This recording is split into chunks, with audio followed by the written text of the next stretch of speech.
Hello there, everyone, and welcome to the Sidebar Cantina, the podcast where we talk about Star Wars, pop culture, more Star Wars, or whatever the fuck we feel like talking about. I'm Mr. Jason Roscom, with me here each and every single week, the fucked up Darth Vader, who's royally fucked to my Palpatine, Dave Martin. Hello, Dave. Yes, he is. He That took a is. trip to Planet Fucked. I definitely fucked. Planet fucked. And, Yes, he did. Yes, he was. yes. And how are you, Dave? I'm enjoying some uh the so the COVID isolation. COVID's still a real thing apparently. It's never going to go away, apparently. Yeah, so there was a close contact at work. I don't have it. Knock on wood. All the woods. Mhm. But there was a close contact. So I'm at home for the next few days, isolating. So, which is fine. It means I'm saving gas money. Yeah, and So, I appreciate it, and the people that I'm going to be flying with next week probably also appreciate it, even though they don't know it. So yes, it is. It is definitely better safe than sorry, and it doesn't hurt to practice good judgment. So here we are doing it remote. yep, as we do. We'll do it live. Fuck it. Fuck it. Do it live. So what are we talking about today? Well, this is a very odd day for us to do this. This is a Thursday after the Wednesday release of the finale of Obi-Wan Kenobi. Hello there. General Kenobi. And yeah, we've got a lot to talk about. We actually are covering parts 4, 5, and 6 because the last time we did this, we talked about 1, 2, and 3. Indeed. So we're talking about the second half of the series, and we got a lot to get to. So Yes. should we talk about Patreon? You should talk about Patreon. All right, no big spiel this week. Just going to give a huge shout out to all of our current patrons: Shotgun Mark, Frank Kalevich, Frederick Martin, Lord Helmet Fire, Scott and Kim from the Use and Abuse podcast, Ivo G, Kristen Roscom, Nick from Swede Studios, Catherine Rennick, my wonderful mother-in-law Patricia Goodstein, Don Solsky, Nick Schaefer, David Schmuck, Wally Frogmore, Tony Ferrari, Brady Biglovin, and Dragon Buddy. We appreciate each and every one of you. You are the reason why we do this. Going over there. I know I'm going to catch myself doing it too. Yeah. So what you got for Red 5 for us, Dave? Red 5 Gaming Network needs your help. No snaps. Our new branch of the network is trying to get our follows up on YouTube and Twitch, much like we are. I don't know where we're at on our YouTube follows on the YouTubes, but we can always I would know, but increase that number. yeah, I know we're trying to get to 500 this year. So do it. that's what she said. Do it. Jason. What? Do it. Oh, sorry. Oh, fuck. My God. The thing went back. Do it. The mixer, if you don't touch it in a while, it reverts back to the first page. It's a thing. Anyway, so they are only the Red 5 Gaming Network is only 4 followers away. 4, count them. Quattro. It's uno, dos, tres, cuatro.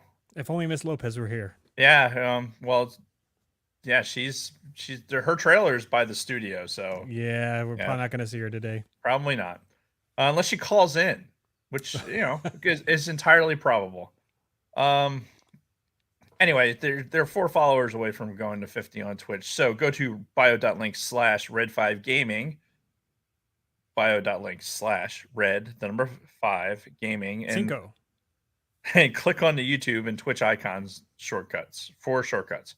Then cruise through the links to the Red 5 Gamers. We are on that list. Thank you for helping us grow. I'm here for Dave's week, then we're going to sleep. It's very good.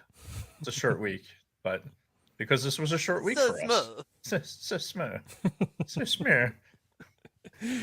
Yep. That's it. That's all I got for Red 5 so All far. right. So do we want to get into our weeks? I say Yes. in quotations. Our weeks. This reeks of when we used to fake doing, like when we used to do multiple episodes in one sitting, and then release them a week later and pretend like we were doing it Right. live Well, that week. even though it's only been 3 days since we last recorded, I actually have a few things to talk about. So because it was an abbreviated week, and because I've been now getting into this habit to where I've been having at least one new Black Series figure, and let's be honest, far more than one every week, I'm like, fuck, we're recording in 3 days. I gotta get another Black Series figure before then. So I drove to the GameStop, which is like right here. It's like a mile down the road. And because I know they always have GameStop exclusives. So I went and I picked up a Black Series figure. So, and I know Bronco Fett's in the chat today, and he'll appreciate this. It is a Republic Commando RC1138. Nice. Ooh. From the Republic Commando game. This is one of the gaming, great gaming moments, or gaming greats for the Black Series. So they have a... I know GameStop is the devil, but I mean, if it's a GameStop exclusive and it's a Black Series figure and it's a trooper, I'm probably going to get it. So I understand Big Swede. I do not like them as a company either, but you know, sometimes you gotta suck it up. Well, GameStop is a devil, not because of whatever you're alluding to. It's more because you walk in there and it's like, oh, there's a fucking Black Series figure that you must have, or a pop that you must have, and, or The sacred Jedi Pops! see, I have even at the at-home. This is the at-home display of pops. Here it is. Yep. So small. So smooth. now, we're not done with the Black Series, because when I got home today, I had wait, a there's package. more? I had a package waiting for me. I opened it up. I'm like, That's what oh, she said. fuck. I actually bought an eBay order.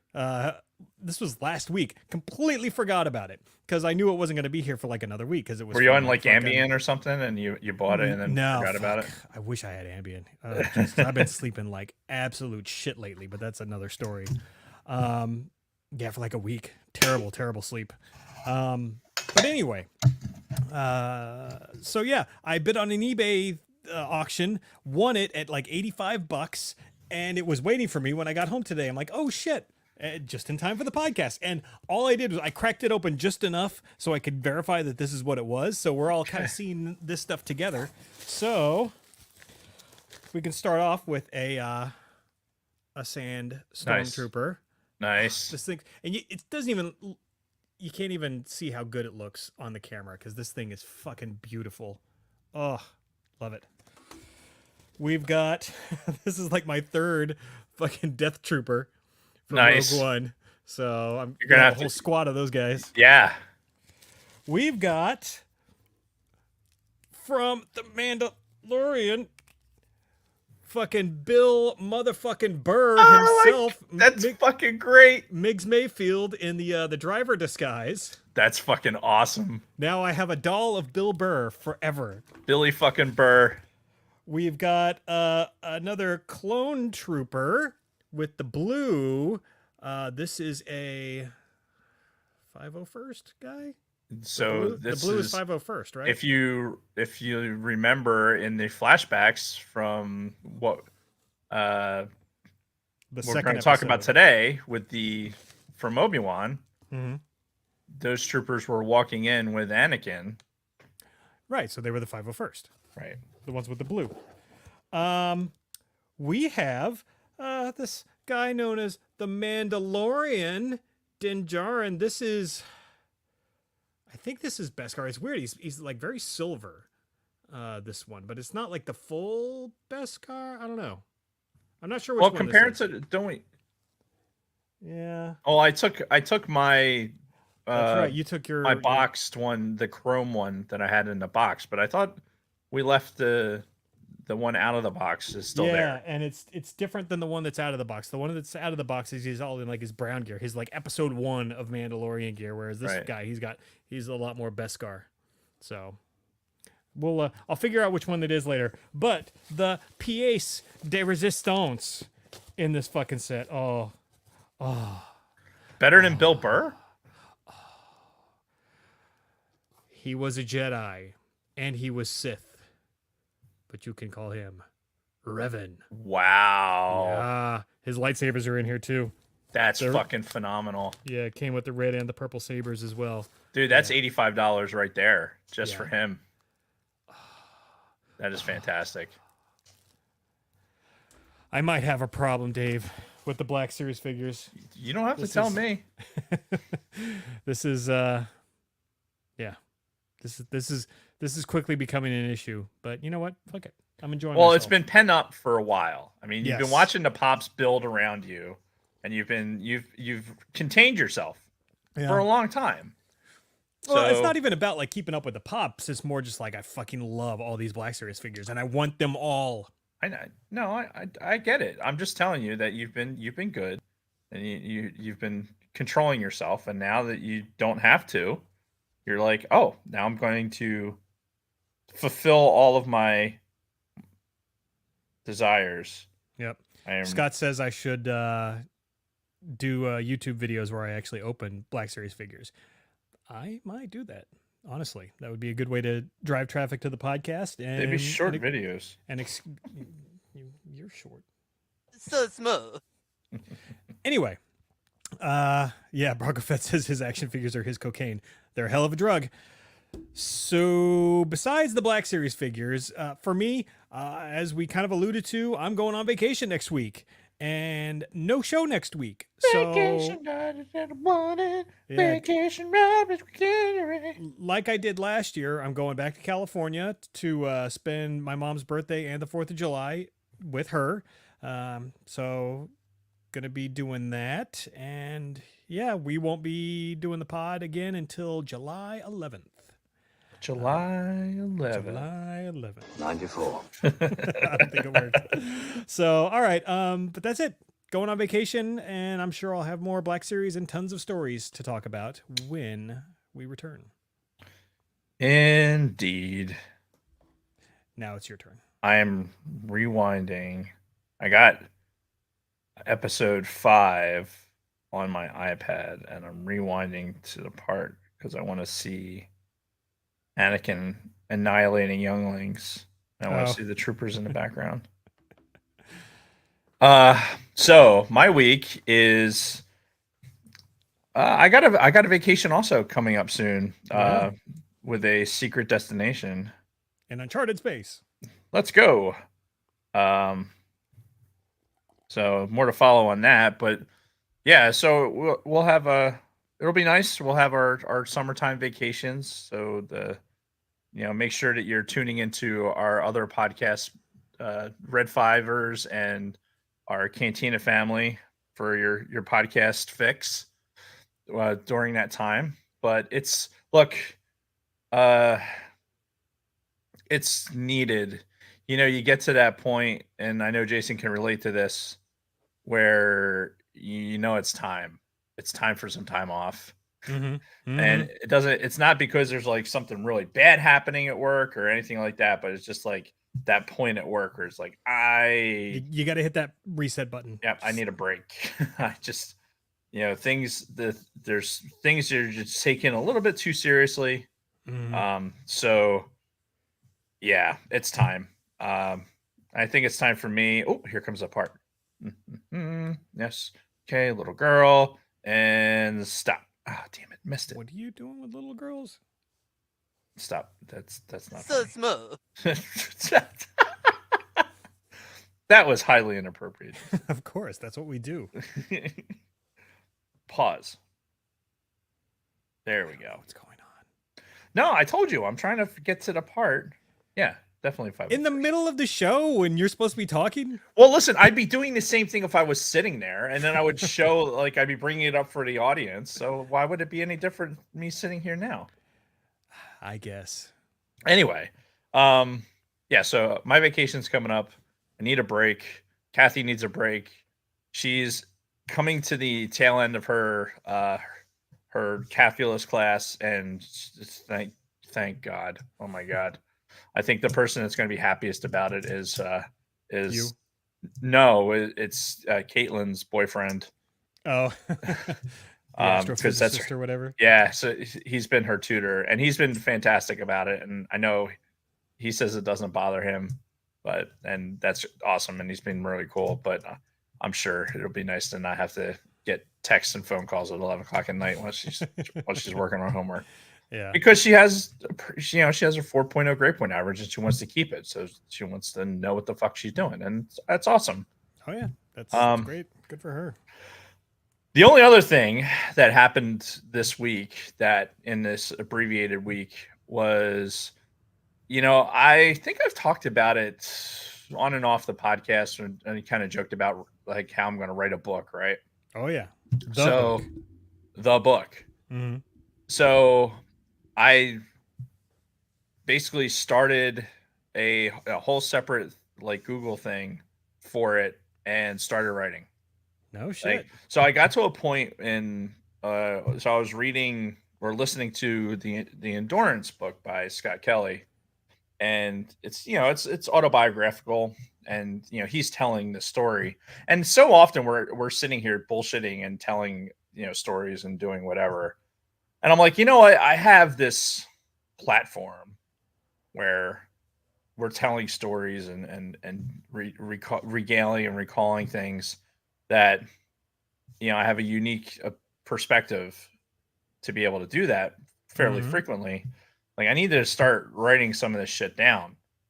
So, and the way he wrote it in Endurance and the way he kind of made his timeline, I appreciated what he was doing with it. So I'm going to use that same type of format.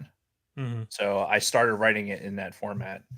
And I've got a lot of bullets and shit like that for it, but it's going to be like a career book, right?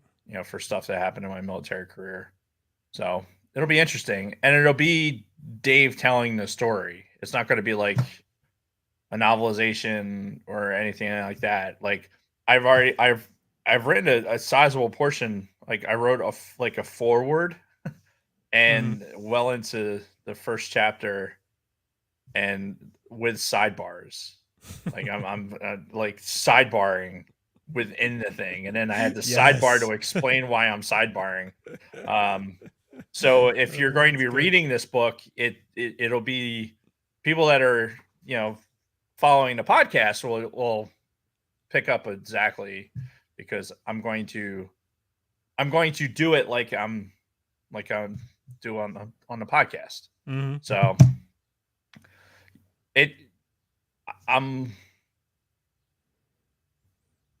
I've got like another month or so of before my next master's class, so I'm going to try and get as much out as I possibly can in between there. Mm-hmm. Don't mind the giant hand. There's like dust on top of the camera. So you choose now to clean it off? Jason, if you were staring at dust, you'd want to get rid of it, right? Like you'd want to get rid of it. You would want to get rid of it, right? Anyway, so yeah, I started writing a book. So more to follow. Excellent. I'll have maybe there'll be some page previews for people out there. Nice. And now that I've said this out loud, what's really funny is I kind of put something out there a couple of years ago. I think on Twitter, actually. And more than a couple of years ago. It was before we started doing the podcast, and I actually was like looking into like legitimately like how to get a book published. And because I did that, like I get spam all the time. Spam and fucking phone calls for like, oh, interested in getting published still, blah blah blah blah blah. Fucking hell. So I'm curious to see what I'm going to need to do for that process. I would imagine it's probably fairly simple these days with, online distribution and everything. Yeah, I would imagine, but it's kind of, I don't know, it's kind of scary. Bronco Fett wants a forward in the audio version by Miss Lopez. Oh, I think that there should be a, like, if you're going to release the audiobook, you should have a track, like the what is it, the SAP button that you'd hit on the TV for your Spanish channel, and hit the SAP button, and it would just be Jennifer Lopez doing the entire audiobook. That would be that'd be brutal. That would be absolutely brutal. brutal for you to record it. Hilarious Yeah. for the rest of us. And I'll be honest with you. I intend on writing it so that it's about like this. Okay. No, it'll be a reasonable. I mean, I'm just going to immediately flip to the chapter about the shelter. That's Yeah. immediately where I want to go. Yeah, there'll be a sizable portion of it. All So right. yeah, so it started. It's officially started, like for reals. There's like structure to it and everything. So Nice. yeah, we'll see. Yes. Now that I've said it out loud, people keep me on track. Yeah. Yeah. You've committed now. You might Mhm. as well have just signed a contract saying you're going to do it. Yeah, because I'm not busy enough, so I needed more Right. shit to do. Yep. Pretty much. Yep. So we ready to get into our main topic? I don't know. IVOG still. I mean, it's only been 20 minutes. I hate to think that he's waiting for us to be finished before he goes to sleep, right? So Right. Well, he wants you to lull him to sleep every night. is that what it is? Like Gotta just be. the dulcet tones of our voices are just helping him go to sleep? Smooth jazz. Not the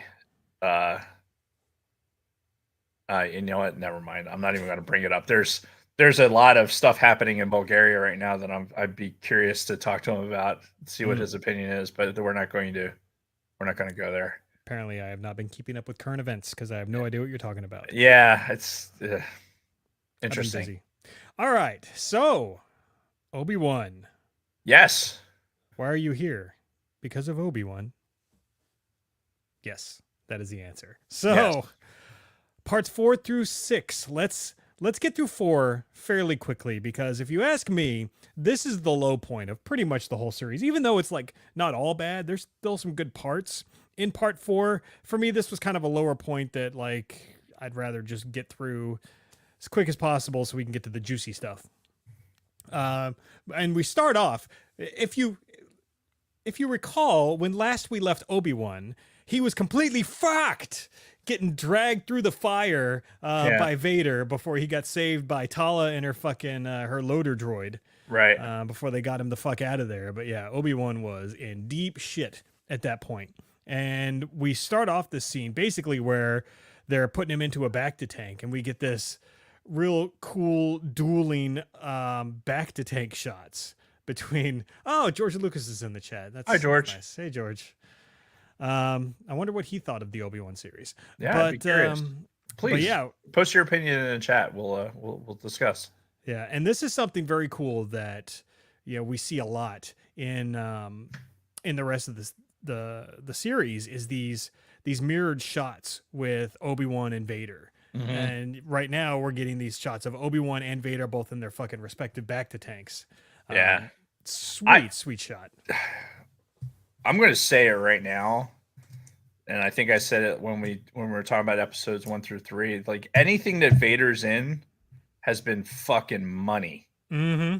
Like holy shit! And it only gets better as it progresses. Yeah, if they didn't nail every single shot that he was in, Yeah. I mean, I didn't. I watched 4, 5, and 6 today. I watched 6 3 times or 2.5. Yeah. Because I started at minute 15. Yeah, you can skip through some of the early for the last one because I just wanted I wanted to start at a particular part. But yeah, I think every Vader shot was good. Even the Bacta-tank stuff, where you're looking, it's like holy shit. Yeah. With the makeup and the accuracy. Yeah, brilliantly done. And we also find out very quickly that Leia did not escape from Reva at the end of episode 3. They kind of left it open like, maybe Leia was going to like run and it was going to be kind of a chase. No. She fucking caught Leia pretty easy. Thank God, because there was already the conversation like this little girl running away from adults is getting a little... Yeah, that got tiresome in the first couple episodes. Yeah. But yeah, no, Reva wasn't playing that shit. She fucking takes Leia to Fortress Inquisitus over in the Mustafar system. Hang on. Pause. Mm-hmm. spoilers. If there wasn't Oh, posted somewhere yeah. in the thing, we're spoiling the shit out of this. By the Oh by, yeah. we're talking about every nook and cranny that we can think of. Yeah. So if this is ways like spoilers, it should be right across the thing. Yeah. So spoilers. Spoiler alert. All right. Yeah. There you go. Proceed. All right. And, I just felt like it had to be said, yeah. so at least we don't get fined. No, you're fine. Well, the Star Wars community is pretty brutal, so if they wanted to take us down, they could. But either way, Leia's now a captive in Fortress Inquisitus, and Obi-Wan crawls out of his back to take early. He's like, I gotta get Leia long before he's done being healed. So Allegedly. now we're off on a rescue mission basically to get Leia. We're introduced to the character. He might have briefly been introduced during episode 3, but he gets a little bit more fleshed out over these next 3 episodes. This guy Roken, he's sort of the guy in charge of this whole underground Jedi Railroad thing going on, and he even mentions early in this episode that he had a wife who was basically force sensitive, right? And he mentions that the Empire still found her and fucking yep. So, well, yeah, Obi-Wan makes the comment of like, oh well, yeah, you don't know what the Empire's capable of. He's like, yeah, I fucking do. And this is one of those instances where when I was watching it again today, it was I'm not fucking doing it. Okay, I'll do it. It's like, yeah, didn't take much convincing. No, like none at all. Like he convinced himself. Like, no, I'm not going to do it. And reasons. No, okay, I'll do it. I'm not Yoda. Okay, I'm Yoda. All right, I'll do it. Yeah. So, all right. Riva's going through this mind trick shit. Yeah, Riva's going through this whole thing where she's interrogating Leia. Leia's being pretty headstrong, won't give her the fucking information she wants.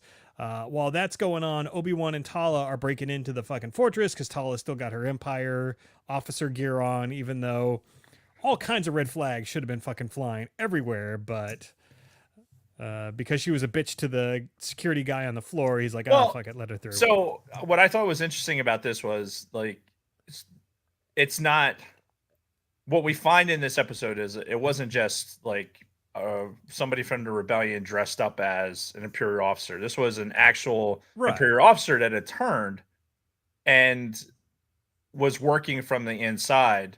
So her credentials and everything else, everything was legit. Yeah. And this was this idea that I don't know what I appreciated about it. I think I'm trying to think like what. Well, see, I think about it in perspective of where we came from, right? So, if, for instance, somebody from one of our squadrons, like some officer who has like a top secret security clearance and everything, just randomly rolls into some fucking unit over in Wisconsin and is like, I'm an officer and you will let me in so I can get on your system. It's going to be like, listen, time out there, champ. Jason, as well as I do, that if that didn't work, then we wouldn't have to do CBTs that basically say, don't let that happen. Oh, fuck, you're right. Legitimately, you are right. On a yearly basis, we have to do CBTs that say, hey, that guy that just walked in there says, I have the clearance, like, challenge them. Yeah. Every year we have to take that because you know why? Because people fucking do it. I was going to have to look at the camera. People fucking do it. You know what? You are 100% right. Yep. I retract that entire statement. Yep. So, anyway. That's good times. Yes. Imperial security does suck. However, it does not surprise me in the least because refer to the CBTs. Yeah. So, throughout this, we get a lot of cat and mouse, a lot of... Oh. Before we go too much further, this is... What's important about this episode, and I don't want to gloss over it.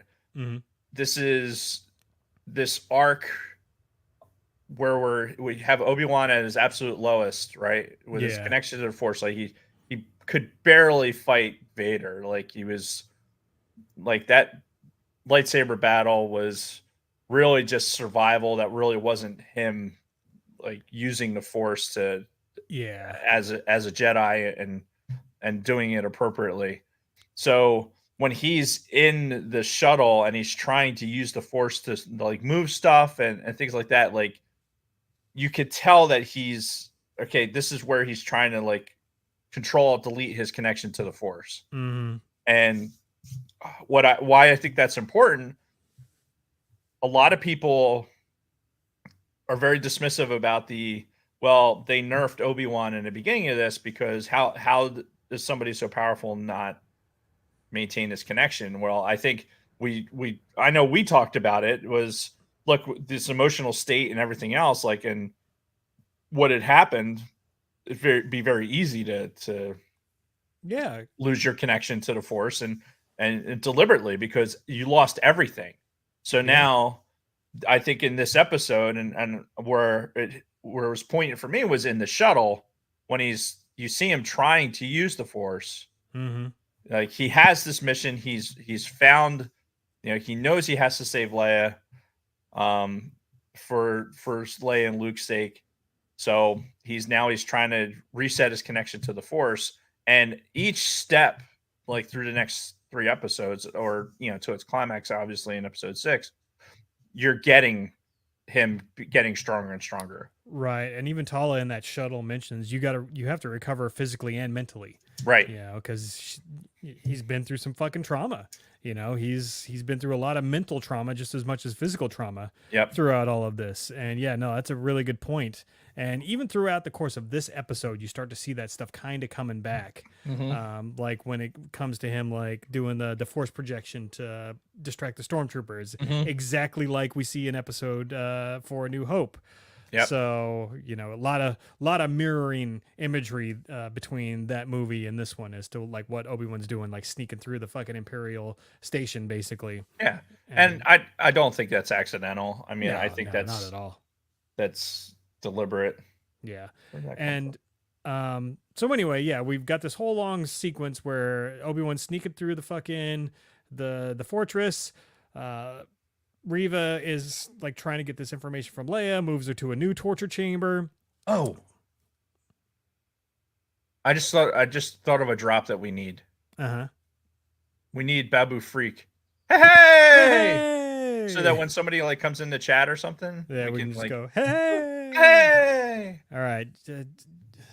We don't have our scribe in the chat tonight, so she can't even write it down. Somebody write it down. Yeah, somebody write it down and remind us.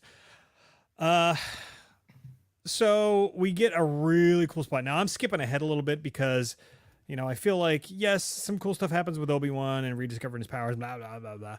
But there's a lot of stuff that's like just easily skippable also throughout all this, to the point where he gets to the fucking torture chamber where they've got Leia fucking strapped to the thing. And like the fucking, all the lights go out. And you get this badass fucking sequence of these 2 stormtroopers standing basically in the dark. And you just see Obi-Wan fucking coming to life in the dark and just fucking cutting him down with his lightsaber. That was awesome. Yeah, it's whenever Vader's in a scene and whenever a lightsaber kicks on.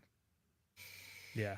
And that's when this show is at its best. Like I legitimately I was going to save this for the end, but I'm going to say it now. I'll probably say it again. I would love to see a version of this where it's all cutscenes of just when the lightsabers ignite.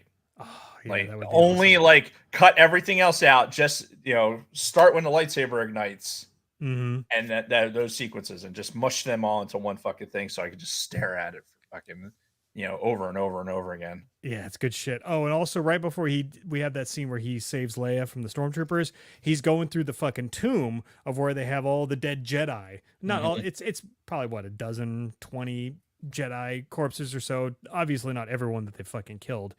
And he's going through and he's like, oh, this is a fucking tomb. And he's looking around. Now, at any point, I'm waiting to recognize one of these fucking corpses. And I don't recognize a one. I'm like, I feel like we're supposed to know at least who some of these are. And then I did some research after the fact. And no, there are some hints as to who they might potentially be. But there's no obvious, this is definitely this person for sure. I did the same thing. I kind of stopped and was looking. And like, I think they were all very generic to be anyway. I mean, honestly, Yeah. I feel like hey, this is a representative of this species. This is a representative of this species. This is here's a human representation. Here's a Padawan representation. Mhm. As because he had the helmet on. Yeah, and ultimately that's all it was. It was Yeah. just like, here's a little sample of a bunch of stuff, but none of them is people that you know. It's like, But you really wonder, like, so is it a trophy room?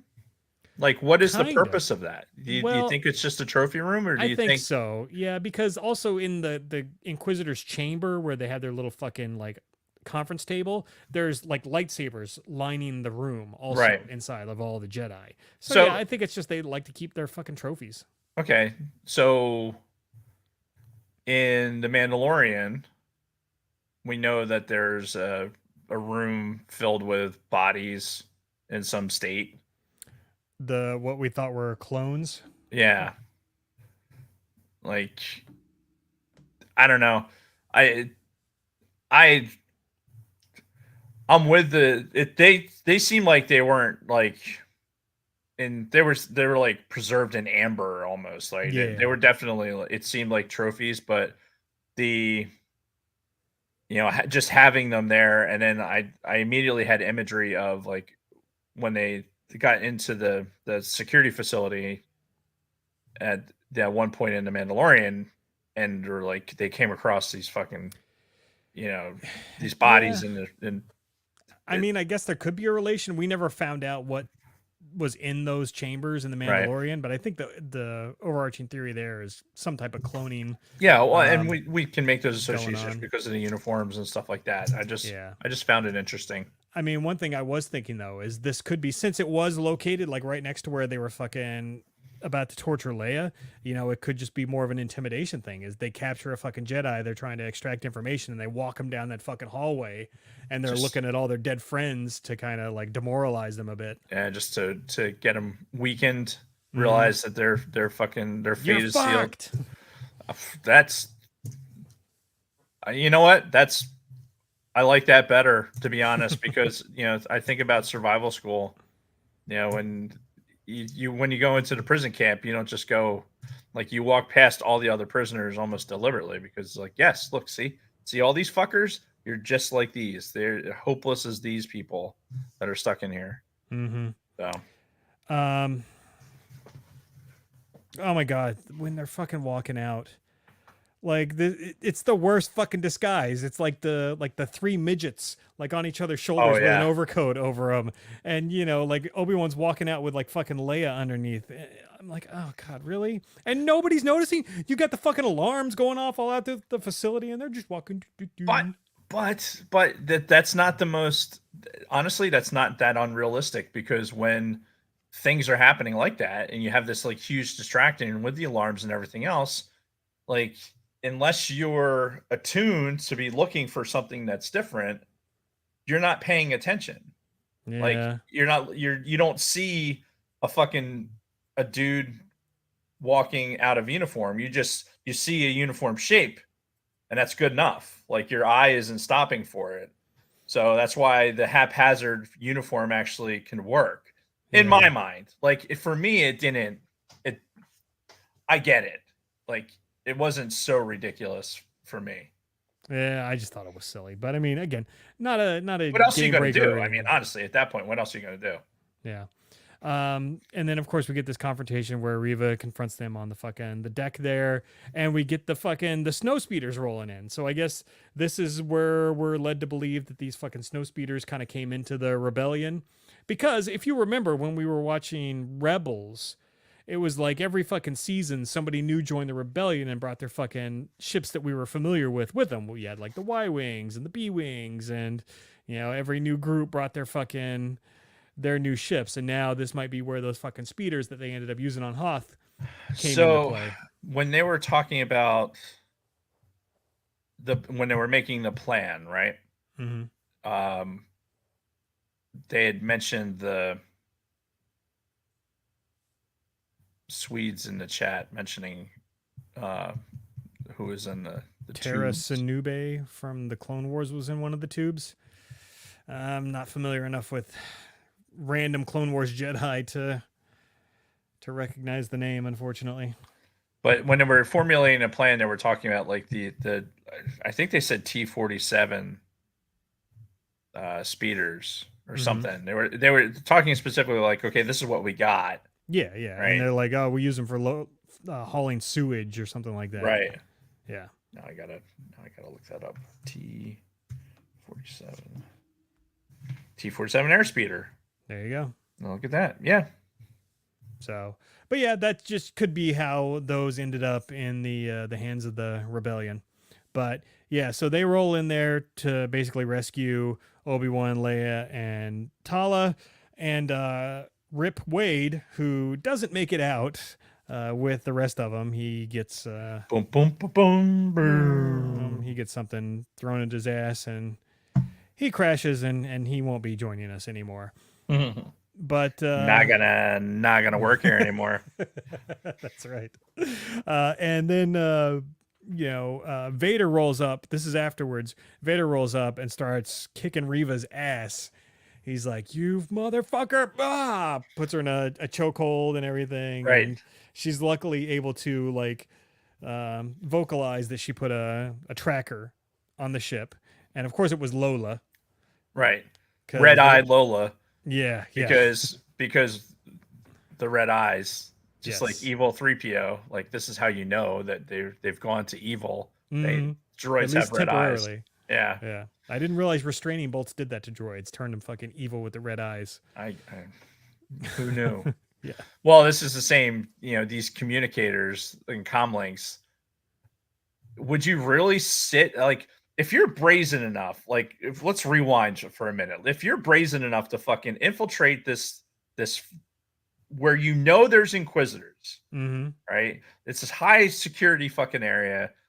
You're going in there with your Imperial uniform and you're gonna fucking storm in, make like, hey, I'm identifying myself as somebody, and I'm gonna stroll in here, sit at a terminal now, and then somehow start whispering into my hand like this, like that's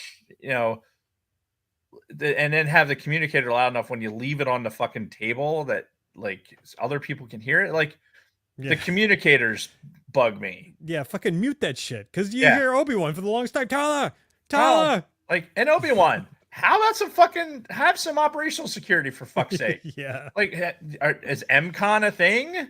Like, come on, man. Like, Jesus Christ. He's definitely out of practice. No, obviously. That 10 years in the fucking desert. Yeah, I guess I didn't have to worry about it out in the desert in the middle of whatever. But that shit bugged me. Like, come on, man. Modernize some comm links, put the little fucking things in your ears, figure something out so you're not fucking your dick swinging in the fucking breeze, so to speak, when you're sitting at the ultra secret terminal in uncharted space. Let's go. So that's essentially episode 4 or part 4. Sorry. There's a lot more we could nitpick. I keep saying episode, don't I? Yeah, well, we both do. It's whatever. It's just like we were calling them episodes with Mandalorian. People were always correcting us. It's chapter 4. It's whatever. That's man. only going to make us say it wrong more. Yeah, on purpose. Yes, we are toddlers. Yeah. We love poking the bear. But I really don't want to spend any more time on episode 4 because the good shit starts in episode 5 and then just fucking peaks in part 6. So let's get to those. Right. And we open part 5. Again, they're doing so well with this, with fucking young Anakin on Coruscant. I say young Anakin because I think they tried some de-aging technology on Hayden Christensen. I don't think they tried very hard, to be honest. No, he didn't. He looks rough. Yeah, he did not look 18 in this. I'll tell you that much. But either way, it was great seeing him in this role again as that young Anakin. This is like Attack of the Clones age Anakin. He's got the little fucking the little half braided ponytail thing going on. So this, we're meant to believe this is somewhere right around that time frame. Yeah, 40-year-old Padawan. Yeah, the memes were strong with this one. To be honest, like I appreciate the fact, and maybe this was not the intent, but when I saw it initially, I appreciated the fact that rather than putting this through several de-aging washes and potentially making this very, very clunky, especially because the fighting sequence was so smooth and like so well done, and you really get the Ewan McGregor and Hayden Christensen getting back into their element, with the sword fighting. I think if you had de-aged and tried harder, I think you might have messed with that. Yeah, you So might have lost a little bit. It would have Yeah, seemed more synthetic, not as real. Yeah, so I appreciate the fact that, like, hey, we're not going to focus on that. We're going to give you this silhouette of a Padawan, Yeah. and the voice is there, he is there. Yeah. We're giving you these two guys, and we're giving you the environment. Use your imaginations, and I for one appreciate that. Oh yeah, same.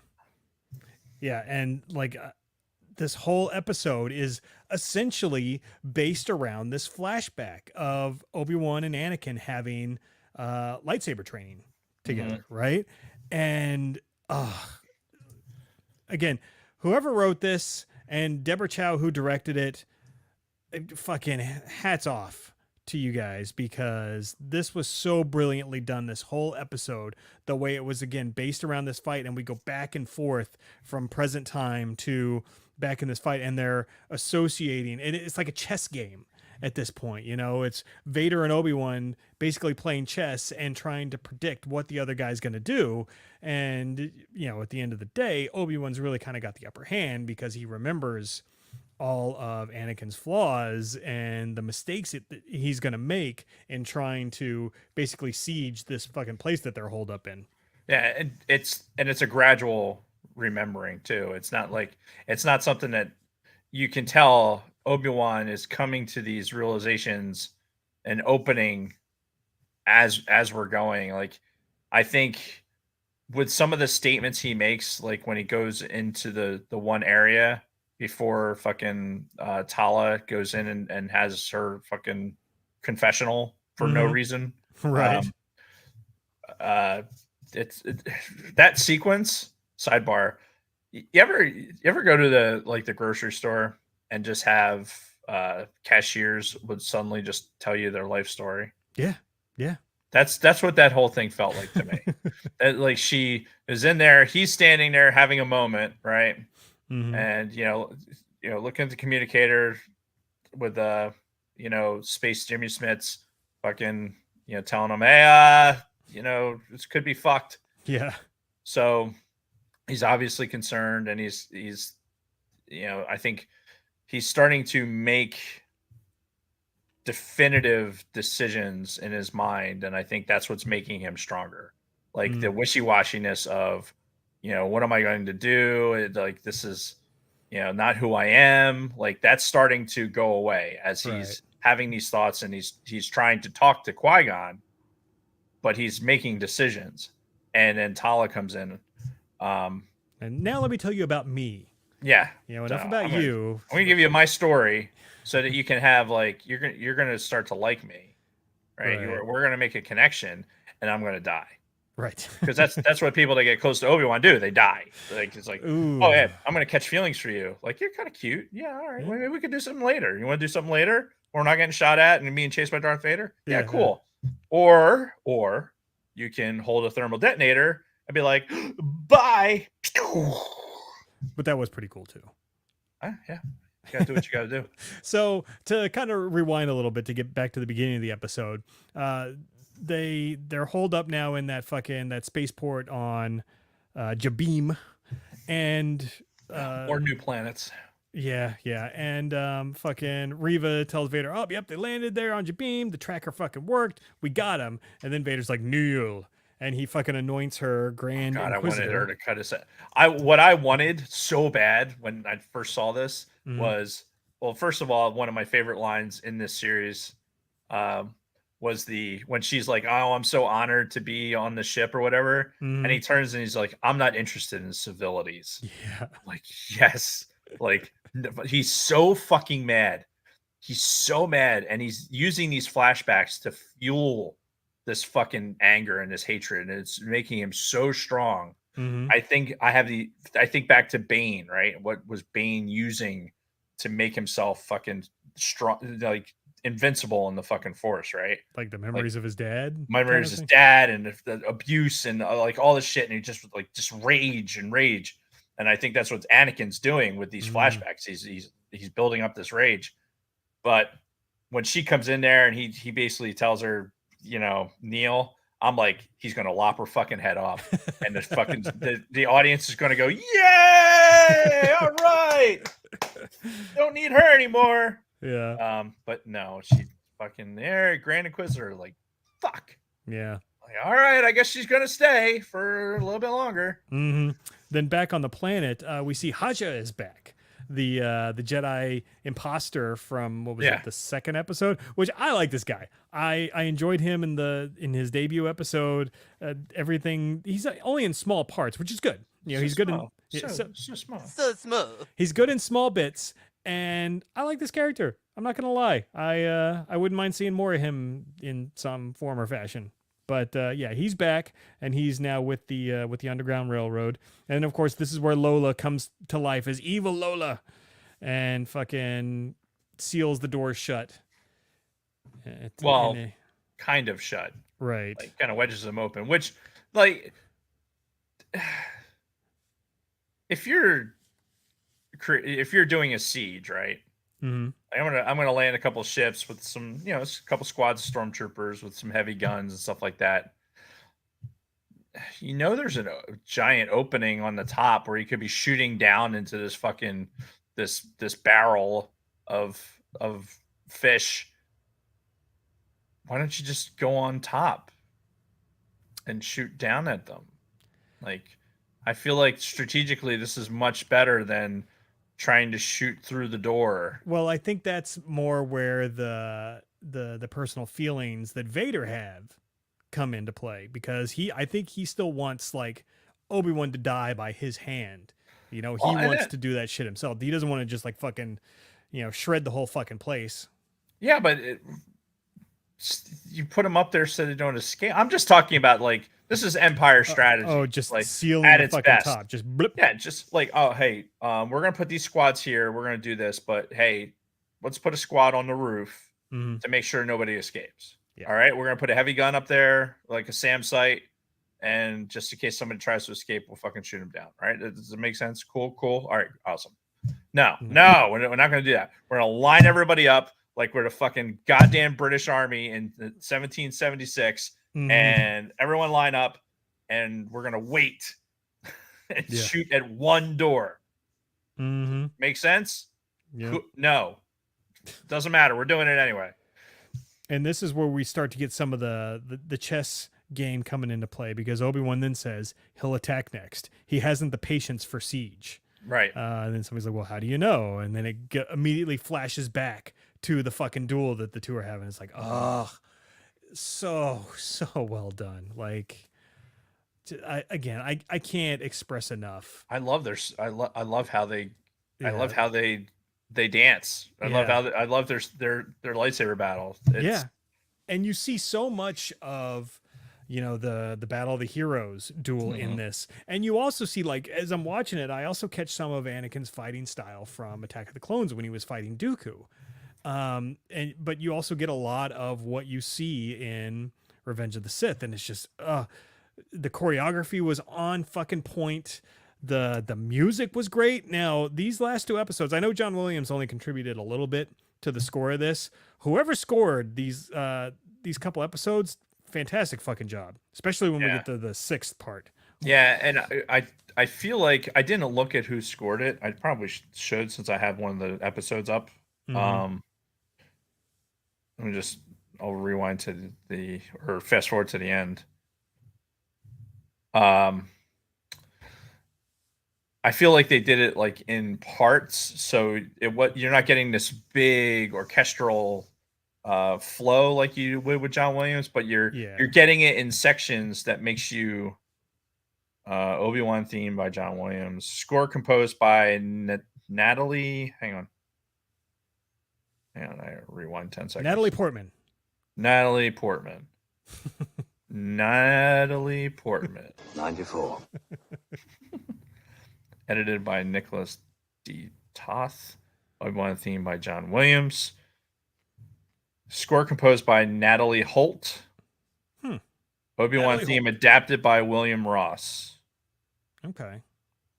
More So- research will have to be done because whoever did the score for these last couple episodes, nicely done. I mean, obviously it's no John Williams, but it was still pretty entertaining. If whoever did this could go back and work on Rogue One, yeah. please. Yeah. And then go find John Williams and suck his life force out. And then No, absorb that into yours. not yet. Not yet. We're not there yet. All right. Leave John Williams alone right now. So after we flash back and forth to Obi-Wan and the duel and then back to Vader, we get another shot of Obi-Wan down in the fucking pits as they're still being they're still shooting the door, and Obi-Wan gives like the worst pep talk in the history of pep talks. He's like, yeah, we're basically all fucked. Yeah, we're fucked. But if we can just hold out a little bit, like an hour, we might make it. Yeah. But unfortunately, they need Leia to go into the vents, and she takes like 38 hours in the fucking vents to finally fix the fucking door. Oh my God. They could have cut so much out of this. She has no idea what she's looking for. No. She's like, hey, we need somebody to go into the vents. Like, send the 10-year-old kid who what messed me up is I don't have a problem with her going into the vents because she's like, I'm not afraid. I'm going to go do it. Like, okay.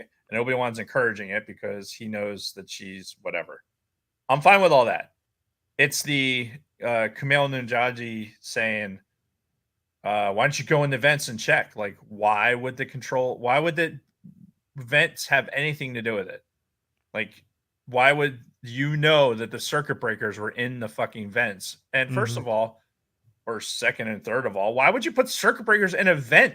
Vents usually carry moisture, right? Of some sort. Yeah. Like that seems like a horrible place to put fucking circuit breakers. Yeah. Anyway, it's just shitty engineering.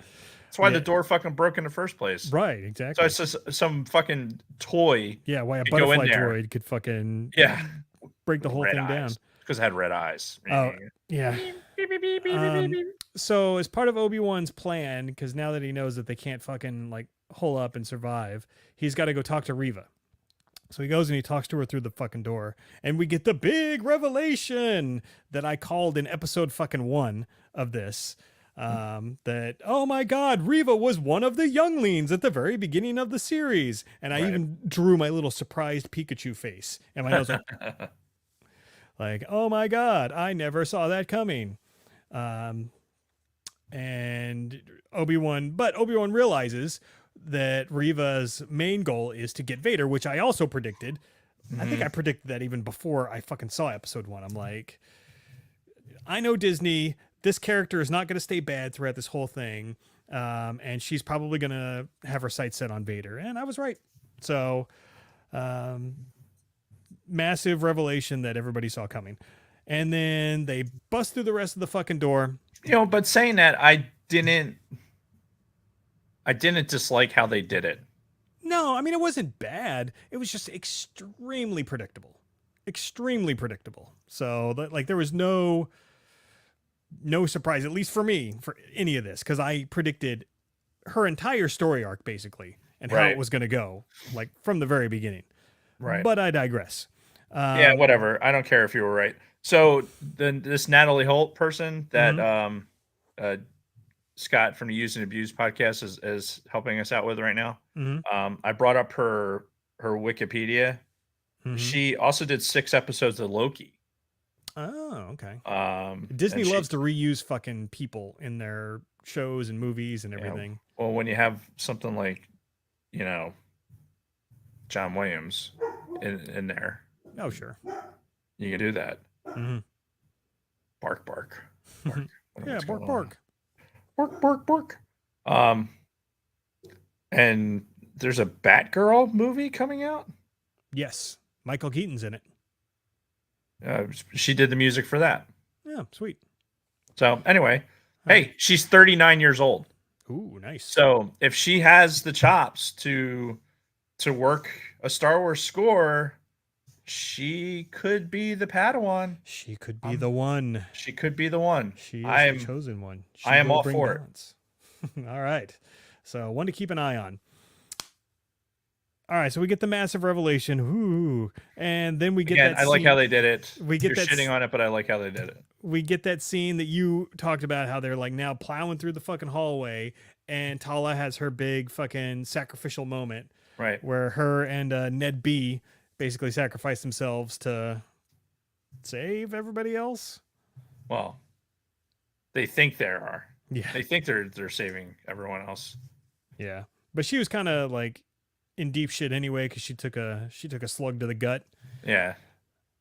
It's funny how gut shots kill some people but not others. Yeah. Mm. Well, maybe because it's the lightsaber going through the gut doesn't kill you, because it just like immediately cauterizes everything.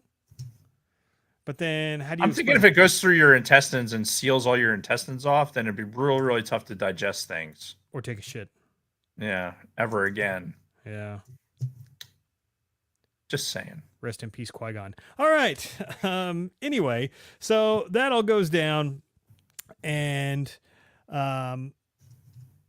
again, we go back to the fucking duel where Anakin is like, he's basically got the best of Obi-Wan at this point. And he's pulling a fucking Luke where he's just like, brah, brah. He's like beating him down with the fucking lightsaber. And he's like, admit that you're beaten. And Obi-Wan's like, you're fucking obsessed with winning, and this victory, and it's And this is when I rewatched it today, I was looking for the subtleties that were going to make the pundits satisfy the pundits that this was we weren't ruining the canon for the singular line of A New Hope. right. I was but the learner. Well, yeah, we're gonna get to that. Don't you worry. So I was looking for these things, and I think this entire sequence is, and going into episode 6, I think this is helping set that up. Oh yeah, because for sure. what Anakin, like, he's basically exposing Anakin's flaws, and then when in episode 6, when we see those flaws exposed again, I think that's helping us flush out this idea that he's still the learner. Yep. And so Obi-Wan decides to surrender now to Reva again as part of this whole chess game that he's playing with Vader. Talks to her again and convinces her like, hey, I'm bringing Vader to you. And tries to talk her into trying to take out Vader. So she lets him fucking go into the cave. Vader gets down. She's like, he's in there. Vader rolls through, and you get this awesome fucking scene as he gets to the launch bay just as the ship's taking off, and he just whoom grabs it out of the fucking air with the Force as it's trying to take off. He's like, nope. Yeah. No fucking way. Like, badass looking scene. Yep. Unfortunately, the joke was on Vader because it was all a ruse. Because in the background, as he's like tearing this fucking ship up, they're like, see ya, bitch. And they're out. The other ship. Playing on the moon, bitch. Peace. Yeah. It was a fun scene. It was a fun scene because not only like the grab, right? He throws it to the ground, rips the side of it off, rips another side of it off, sees it as empty, and it's like, just like grunts. Yeah. And sees the fucking thing take off, and just again fueling that hatred. It's only getting worse. Yep. And then only getting more pissed off. And at that moment, that's when Reva is like, now is my chance. And she was like, ha ha. And he's like, nope. Yeah, nope. And he's like, you think I didn't see this coming? Fucking youngling. And it's like, oh man, your story really was that predictable. He knew the whole time. Yep. And now we get this, it's almost like the Matrix.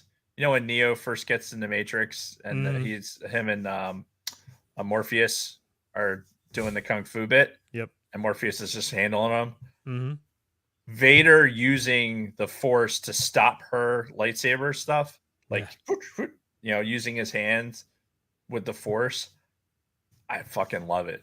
Yeah, and this is very indicative of what he did with Luke in Empire Strikes Back. He was basically toying with him. Like he could have beaten his ass at any point in this, but he's like, nope.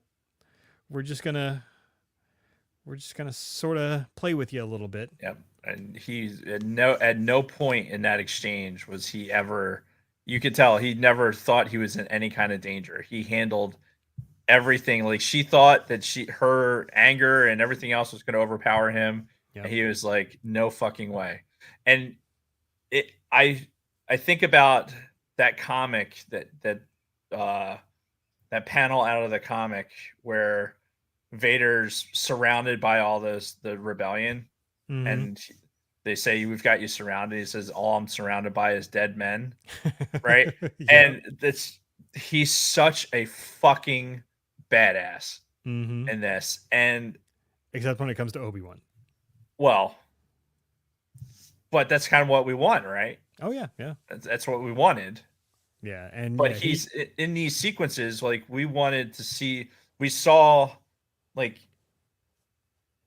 I think one of the big complaints was always that, Vader's supposed to be this giant badass, right? So, but when we see him, by the time we see him in, like, all the way to the Revenge of the Jedi, Return of the Jedi. Yes, Dave. Well, it was Revenge of the Jedi for a minute. Yes. And I don't know why that minute stuck in my head for some reason. Yeah. But yeah, so now we're seeing, like, the Vader from Rogue One, and this powerful Vader in the comics and all the other canon. We're still seeing it, and it's fucking fantastic. Oh yeah. And he's got Reva down. He even, like, at one point grabs her double-bladed saber, breaks it in two, hands her one of the blades, and they fight. And he still just gets the best of her very, very easily. Yep. Again, toying with her, like, here, you take this one, and try it. Yep. Come on, come at me. Nope. Yep. Sorry. And he subdues her with both blades, as Scott from Use and Abuse said in the chat, that he kind of had the two blades at her head like he did Dooku, and then fucking puts one right through the gut. Yeah. And she falls to the floor. The Grand Inquisitor's back, as we kind of expected he would come back, because he's in Rebels, which takes place years after this. He's alive. It's a miracle. And he has a great line. Revenge does wonders for the will to live, don't you think? Yeah. For what little I cared for the Grand Inquisitor character in the first couple episodes, I think the portrayal with him next to Vader for these scenes and then the next scene was I thought it was great. Yeah. I for some reason, it just stood out to me more how this character was portrayed. I think it was just better than it was when he was on Tatooine. And I don't know why. I don't know why. I rewatched it. It still had the same thing. Like, I just felt like maybe the actor was more comfortable in the role. To me, it just seemed like his delivery, like, maybe it's a less is more kind of thing. Maybe it was, but, like, the delivery of the lines, I don't know. It made me think he was the Grand Inquisitor. Yeah. I don't know. But at this point, she's fucking almost dead. She turned on fucking Sadly, Vader. Almost dead. Why didn't he fucking kill her? Should have just fucking stepped on her neck. This makes no sense to me. Knowing Vader the way we do, this bitch just fucking turned on you. You saw it coming. You easily subdued her. Why not finish the fucking job? What motivation do you have to just leave her there to die? Like, I don't get it. Or him or the fucking Grand Inquisitor. You'd think one of them would be pissed enough to be like, all right, bitch, see ya. And be done. I guess maybe he's like, all right, I'm really done with this body, right? I skewered her. She's going to die. So whatever, Grand Inquisitor, do your bit. and Grand Inquisitor's like comfortable with her just laying there and bleeding out. Mm-hmm. So he's like, I don't need to do shit, and he just leaves. But it's that like you have her right there. Just eliminate her. Just leave the fucking body. Yeah, you don't even have to raise your lightsaber blade. Vader could just grab her by the force choke and just break her fucking neck and just like this, like click, and she's out. And she's that's done. it. And then you never have to worry about her trying to kill your son. Yeah, but yeah, I don't fucking get that at all. No, that's yeah. And then, oh my god, so she's like crawling after they leave and finds the fucking communicator that Obi-Wan had with Bail Organa, and she sees like the scramblings of the message that basically says that Owen on Tatooine does have a fucking young Force user, and for some reason, even though she's like fucking been turned on by Vader and the Inquisitor, she still like must kill Force sensitive youngling for reasons. Like, did she know that that was Vader's son and that's why she wanted to kill it? Like, it was never fully explained.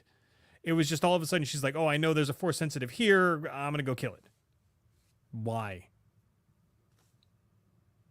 I don't know. Yeah, it makes no fucking sense. I don't know. Maybe rewatching it, it'll kind of flush itself out. I wasn't really paying attention to it.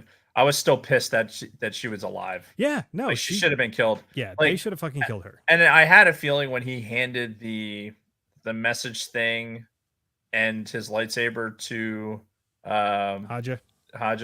Yeah, I was like, something that's gonna be a problem later. Yeah. And then sure as shit when she found him, like, no, like, god damn it. Yep. But the real kicker comes at the very end of this when they're back on the fucking ship. Like, it seems like every episode ends with fucking Obi-Wan and Leia all fucking disheveled on a ship fucking flying somewhere. And fucking Roken comes up and he's like, we're out of gas. And they're right behind us. I'm like, are you fucking kidding me? He didn't say they're out of gas. He said I'm sorry. the hyperdrive was broken. But they're right on their tail. And I'm like, are they doing this again? Is this fucking Last Jedi Part 2? The slow speed chase across fucking space? Are you kidding me? I was about to lose my shit after I saw that. Thankfully, I watched this episode the day before Part 6 came out, so I didn't have to like stew about it for a week. But I'm just like, I can't believe they're doing it again. I can't believe they're doing it again. But yeah, I didn't even think about that, honestly. I thought him going in there and be like, look, it was more like, hey, we're fucked. Hyperdrive's done, and they're right fucking behind us. And Obi-Wan gets basically the premonition that something else is fucking wrong. Right, when she gets the communicator. Not having to do with the fact that there's a fucking Star Destroyer fucking chasing him down at the moment. Yeah. With a really pissed off fucking Darth Vader in it. Yeah. Like, more. I said across her nose, not up it. Yep. And then we move right into Part 6. Anything else on Part 5 before I move on? No, I think I mentioned it. I don't know. I forget when I mentioned it, but I'll say it again. After this episode, I texted Nick, Big Swede, and I'm like, yo, every broad that Obi-Wan catches feelings for, it fucking dies. Yeah. Or shit, anyone that Obi-Wan catches feelings for dies. And it's the truth. You know, he had just a little bit, any slight emotion at all for somebody, and they're like, gone. You gotta die. Sorry. Yeah, good stuff.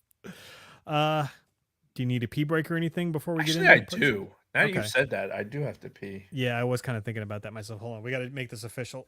Yep. We need that, and we need a little bit of this. There we go. All right. I guess. Well, why don't you go? Because one of us needs to stay behind and entertain the lovely people. So I see Scott was thinking along a lot of the same lines as me in this. Like, hear me walking away too. I can even hear the door, but yeah.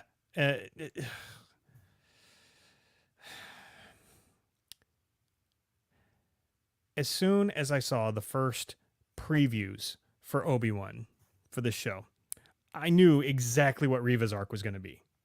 I could tell you beginning to end, she was going to be a former Padawan. She was going to be an Inquisitor temporarily, and she was eventually going to turn away from the dark path. And my thought was she was either going to sacrifice herself to save Obi-Wan and Luke at some point. I didn't think she was going to live to the end, but otherwise, I damn near predicted every piece of her story arc. And it was boring. Like, I didn't dislike her character. Don't get me wrong. I know there's a lot of people kind of just shitting on the character of Reva altogether. Didn't dislike her at all. Just nothing really made me think, oh, what a great character, or, oh, that was awesome thing that happened with her. It's like, no, predictable from start to finish. It's Disney. It's whatever. But did not dislike her. Just, yeah. She wasn't why I'm here. That's not why I'm here. So I was here for the Vader and the Obi-Wan. Because of Obi-Wan. Where's Dave? I hear a lot of commotion in the background, but I don't see anything. Still don't see anything.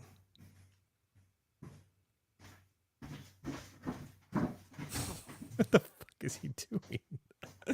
Now I think he's just making noise just to make noise. Are you okay over there? What? I hear a lot of banging and stomping and everything. I'm like, I hear all this noise, but I don't see anything. It's just me walking. Yeah, all right. All right, I'm going to piss now, and I'll be right back. Mm.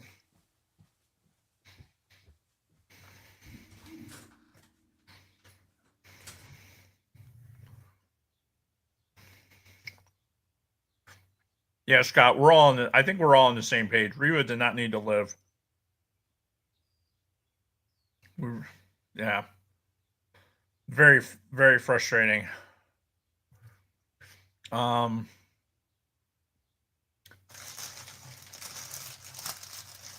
know this is loud as shit on this fucking microphone. This microphone picks up everything.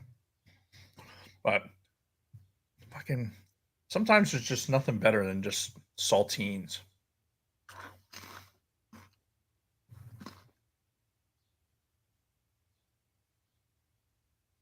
For those of you who just enjoy watching us eat on the show, I give you saltines.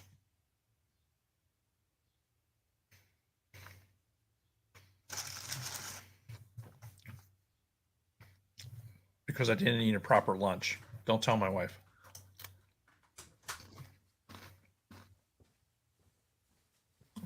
That's what happens when I'm home by myself all day.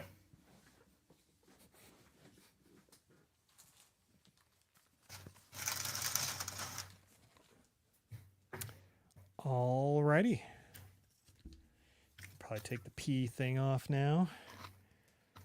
And, oh, you know what I didn't do? Fuck. Oh, well, never mind. Can you just do the 30-second countdown and we'll get back to it? Just do the normal 30-second. Don't do the red 5 thing. Please. Ready? Yeah.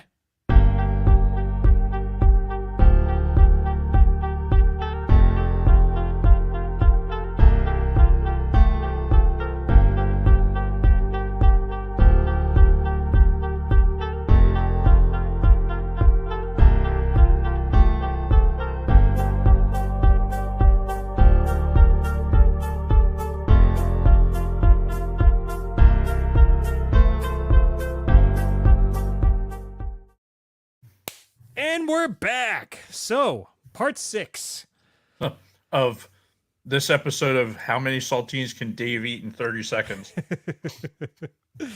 Man. So, we start off back on Tatooine. We're back where it all began. Can't get away from Tatooine. And it's Reva now. She's a little disheveled looking. She's got a fucking cloak on. Now she looks like she's a Jedi in hiding. And she's asking about Owen. She's asking some local fucking traders. So we know that she's on Owen's trail. And then we go back to the slow speed chase across space with Obi-Wan and crew running from Vader and the Star Destroyer. And how'd she know which village to start? well, because she remembered where she encountered him the first time in the first part of the series. Oh, that's true. Yeah, because Tatooine's a fucking planet, and I was yeah, thinking, there's a lot of civilized towns and everything. But yeah, no, she picked up the name Owen and Tatooine in that fucking that's right, transmission. because she had that. Well, and she had that whole exchange with him and got his name and everything. Okay, that makes sense. Yeah. Loop closed. Yep. And then we're back to the fucking slow speed chase, and it basically becomes, Operation Obi-Wan Distraction. So we got like 15 minutes on this fucking ship where they're basically like telling Obi-Wan, oh, don't go, you can't do this. And Leia's like, oh, don't go. And Hajj is like, oh, don't leave Leia. And it's just like, ugh. It's a whole lot of... Just go already. Yeah, just go. But yeah, it's a lot of time wasting, a lot of semi-emotional moments. But eventually, Obi-Wan breaks off in a fucking pod to get Vader to chase him. And of course, It's not a pod. So this is one thing that kills me about Star Wars sometimes. And this isn't just like Disney Star Wars, or this is just Star Wars in general. Mm-hmm. You have this craft that has a broken hyperdrive, right? Bad motivator, fucking all this other bullshit. But in its cargo hold, that is apparently 90% of the ship, based on the fucking ramp that drops. Mm-hmm. It drops out a ship with a fully capable fucking hyperdrive.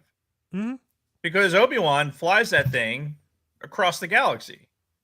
I don't know if it was across the galaxy. He does fly it to a new planet.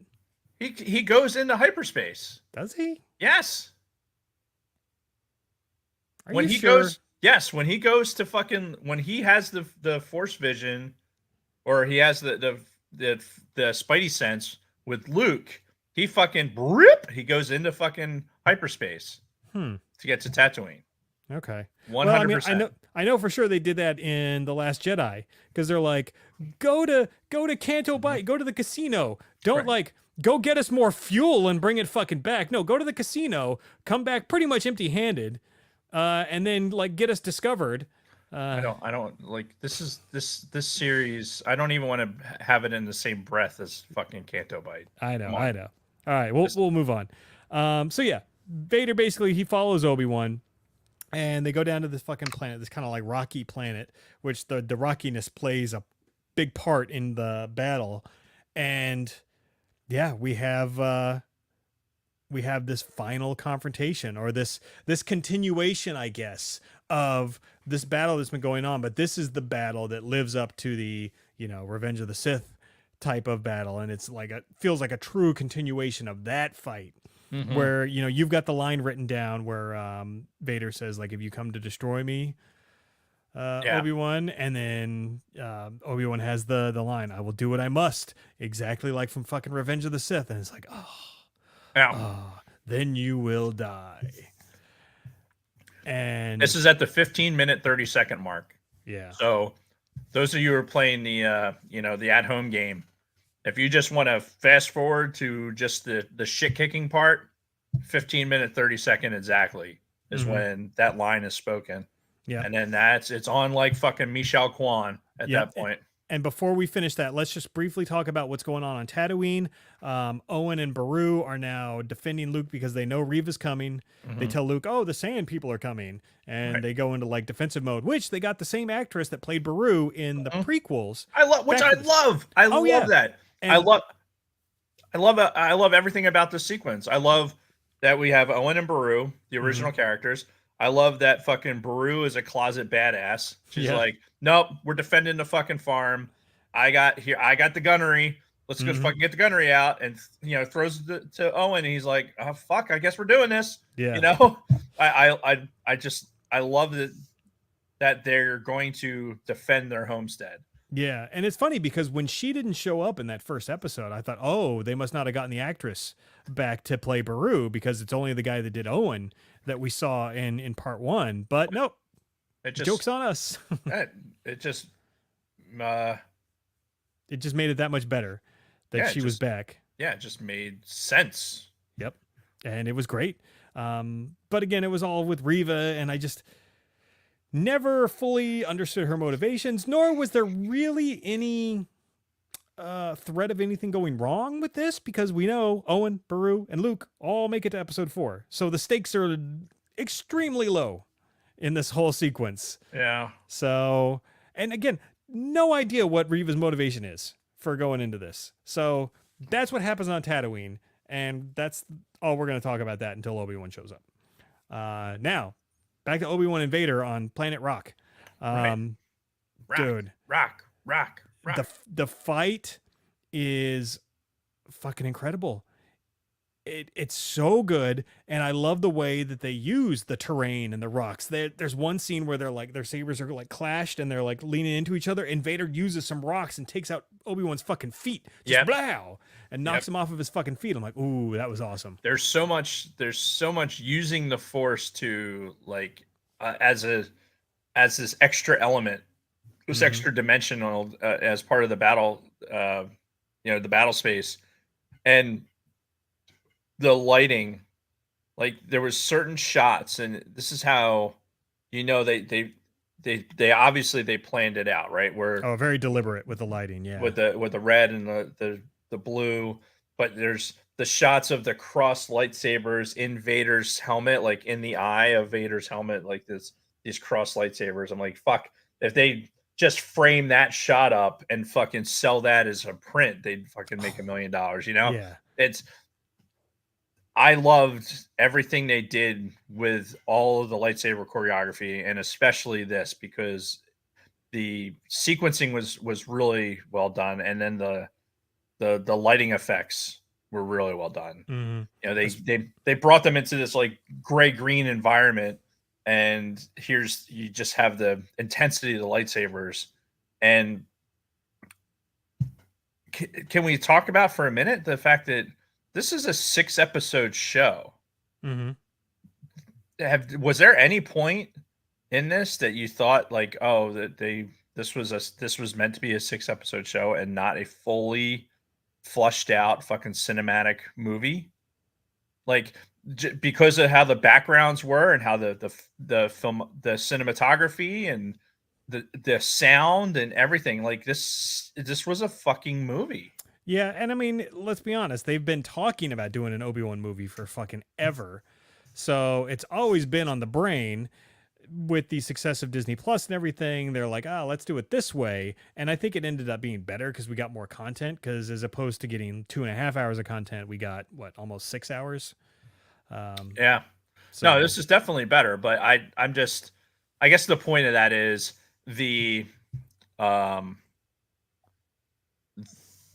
is not television show quality. This is movie quality. Oh yeah. And no, the money they put into this was very obvious. There's never a scene where it looks like there's no depth to that scene. Mm-hmm. Like everything that they're doing has this huge depth, and they're in this huge world, and spared no expense, right? Yeah, exactly. You just get that feeling. Yep. And you get a point early in the battle where Vader gets Obi-Wan trapped in like this fucking crevice, because they're fighting, they're throwing rocks at each other, they're using the Force, and then Vader's just finally like, fuck it, blow, he fucking hits the ground, opens up this cavern below Obi-Wan. Open hang on a second.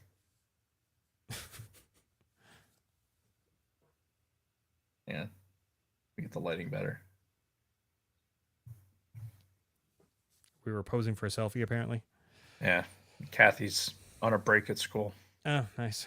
So anyway, yeah, Vader fucking hits the ground with the Force, fucking opens up. Obi-Wan falls inside. He fucking throws some rocks on him. And just as Obi-Wan's about to get fucking covered in rocks, Vader stands over the cliff of that fucking opening that he created. Yep. I swear to God, I thought he was going to say something about the high ground. Yeah. Who's got the high ground now, bitch? Yeah. It's like, it's over, Anakin, or it's over, fucking Obi-Wan. I have the high ground. Yes. I was waiting for some kind of high ground reference, and it never came. I'm like, no. You know why? Because we were, there was millions of voices crying out about the high ground when they saw it. so that he didn't have to say shit. We were all saying it. Right. Yeah. It was the perfect moment. Yep. And then, of course, he brings down all the fucking rocks on him, and Vader's like walking away like he fucking won. But Obi-Wan's like kind of keeping the rocks at bay, and then he has these more flashes of Luke and Leia, and he kind of realizes like I still have a mission to finish. That's kind of what I gathered from those flashbacks that he had, and he just fucking blow busts himself out, and then we get the fucking finale of this whole thing when it comes to the battle between Obi-Wan and Vader, and fuck, like this like 5-minute sequence or so after he fucking comes back. This is some of the best shit I have ever seen in Star Wars, ever. Yeah, it was that good. Yeah. And I'm gonna address Joker Voice's comment in the chat as we get going along. But they're fighting back and forth, and it's obvious Obi-Wan's fighting with a fucking purpose at this point, and he's fucking done. You get this one moment where he just starts bashing in the fucking light bright. He like gets an angle, and he's just like fucking blow. And Yes, fucking gets inside of him, uses the hilt of the lightsaber, just fucking starts smashing his fucking basically his control mechanism for his fucking life support. Yeah. Right. Yeah. Knowing full well what he's doing. Yep. And the scene with him just bringing up, all right, you want to throw shit at me, motherfucker? I'm gonna just the rocks, where he's bring got all the these rocks fucking floating. rocks up, and he's in his fucking Jesus pose, and then all those rocks are floating, and then just fucking bam, bam, and Vader's just fucking taking it, dude. Yeah, fucking goose pimple inducing. Yep, and then and he gets a fucking running start, fucking goes airborne, and just slice right into the fucking helmet. That's how we now know how fucking Anakin got the big gash in the top of his head. Fucking cuts the mask off. A mirror of what happened with Vader and Ahsoka in Rebels that Joker Voice is alluding to. But if you ask me, it was done so much better in this. The emotion after the fact was so much better than what happened in Rebels, because this is where things were fucking, oh my God. Like, I've gone back and rewatched this one little sequence like fucking 10 times probably, where after he cuts the fucking mask off and he looks up and you can see it's Hayden Christensen under the fucking helmet, and they're doing this fucking great mix of Hayden's voice and James Earl Jones as Vader, like kind of like doing the heavy breathing and then talking. He basically said like, "I am what you made me," or whatever. He repeats that line, and you get like Ewan McGregor getting super emotional with, again, the lighting that you talked about. Now he's got the blue light up by his face, so the only illumination you're seeing is the blue on his face, but you can see the fucking tears in his eyes. Right. And he's like, "I'm fucking sorry, Anakin. I'm sorry for everything." And you have this like blue almost tint, like when he says Anakin, because he can recognize Anakin. Yeah. And there is there's like blue lighting that's on Anakin's face. And then after he says that, like, I am not your failure, and then the red like starts overtaking that, and now the face is red. It's like, I killed Anakin, like I killed him, and it's like you might as well have just inserted the like just the intensity of that, just in what's wrong with my screen? Nothing. I don't know. What's Bronco Fett talking about? Your screen looks fine to me, so. It's because I do this. Oh, when you put your hand in front, like your screen kind of flashes every time, but it's whatever. It's fine. We'll just have a disclaimer that says, if you're prone to seizures or something like that, just like they do in the beginning of these episodes. Anyway, it's because there's bright ass lights right there, so it's like the white balance. It's fine. It's not going to kill anybody. I'm near. I'm far. Wait, I'm near. Anyway, so yeah, the lighting, fantastic, and just the things that Anakin is saying in response, like what you said when he's like, I am not your failure, I killed Anakin, and that's when Obi-Wan has the line, well, then my friend is truly dead. Mm-hmm. A la Luke, well, then my father is truly dead. Yep. So many parallels in this fucking series to shit that's gone on in the prequels and the sequels. Brilliantly done. And, like, again, Anakin is fucked. He is beaten down, but he's still so defiant. He's like I destroyed him, like I'm going to destroy you. And Obi-Wan just walks away, and he's like, fucking Obi-Wan, because, he doesn't. Yeah, he's fucked. His life support system's fucking trash. Like he's basically expended all his energy, it's just like when he's dragging his dead ass up the fucking side of the in Mustafar. Mm-hmm. Like he can't physically do anything about it. Yeah. So once again, Obi-Wan is the master in this situation because he's like, nope, Anakin's dead. I'm walking away. See ya. Peace out, Darth. Yeah. He even calls him Darth. Yep. And, that's what brings that whole thing the full circle that we were talking about, because my biggest only master of evil, Darth. Yeah, and that was the thing. Like, leading into this whole show, I'm just like, how are they going to reconcile that whole, thing where when I left you, I was but the learner. Now I am the master. And, well, I think we pretty much got our answer. Well, so let's get to that. Okay. Because honestly, we can speed through the Reva bit. Mm-hmm. She, makes Luke fall. Luke goes unconscious, never realizes that it's a fucking, an Inquisitor. A chick as opposed to a sand person. Yeah. Right. So blah, blah, blah, blah, blah, blah. Yeah. Right. And then what's what I could have done without the sequence where Obi-Wan goes back to fucking back to Alderaan. Because they actually had a cut. They actually had a cut scene, that's where the end of it was going to be, like not a dissolve or anything else. It was a very almost like a final thing, and then it came back with Alderaan, almost like it was an add-on. Right. And I honestly, I didn't need that. I didn't need Obi-Wan hugging, I didn't need Leia running past fucking Obi-Wan to get her fucking toy, her toy droid, which I thought was weird. Yeah, because she sent it with him when he went on Operation Distract Vader, but never. But never used it. It never came into play. Well, I mean, maybe it was a reminder or whatever. But then, okay, you're concerned for Obi-Wan, but this is the first time you're seeing him after all this bullshit, and you run right to the droid. This smacks of fucking somebody getting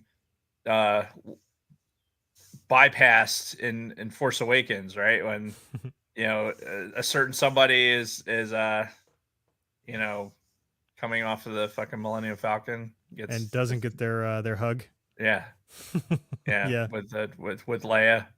So anyway, I didn't need any of that. I don't know that it really did anything for this. And then real quick, I think one of the things they were trying to do with that was close that weird loophole with fucking Leia having memories, feelings of her mother. Because some people think that maybe Obi-Wan kind of telling that story about Padme and Anakin to Leia, like, your mother was this and your father was this, and maybe that's when Luke asks her in Return of the Jedi, like, do you remember your mother, your real mother? So again, that some people think that's just trying to close that loophole. It's whatever. It's kind of a whole throwaway scene, if you ask me. I could take it or leave it. Yeah, I'm same. I didn't need it, but fine, whatever. So then when we go back and he closes up shop in the fucking cave, gets to meet Luke. We get a we get a nice hello there. Yeah, you get the line that we've been waiting for, because they teased it once. If you remember in the second episode when they were on that fucking Imperial planet and they walked up to that speeder guy and she's like, "Oh, this is my father." and he walks up, and you think he's gonna say hello there, and he's like, "Hello," or whatever, and you're like, "Ah," because we've been waiting for the hello there forever. Because if you remember too, the celebration where they brought Ewan McGregor out and they officially announced the Obi-Wan show, Right. like everybody was waiting for him to come over, get on the fucking mic, and be like, "Hello there," and he didn't. So all this anticipation has been building up to the point where he finally gets to meet Luke face to face for the first time, and it's hello there. So it was all worth it. And then fast forward to the desert and running into Qui-Gon, who's apparently the realtor out in the fucking out in the desert, who's going to show him his new fucking his new hut out. Yeah, I guess there's a lot to explain with that, but no, it's fine. And they've been hinting at Qui-Gon's appearance. Yeah.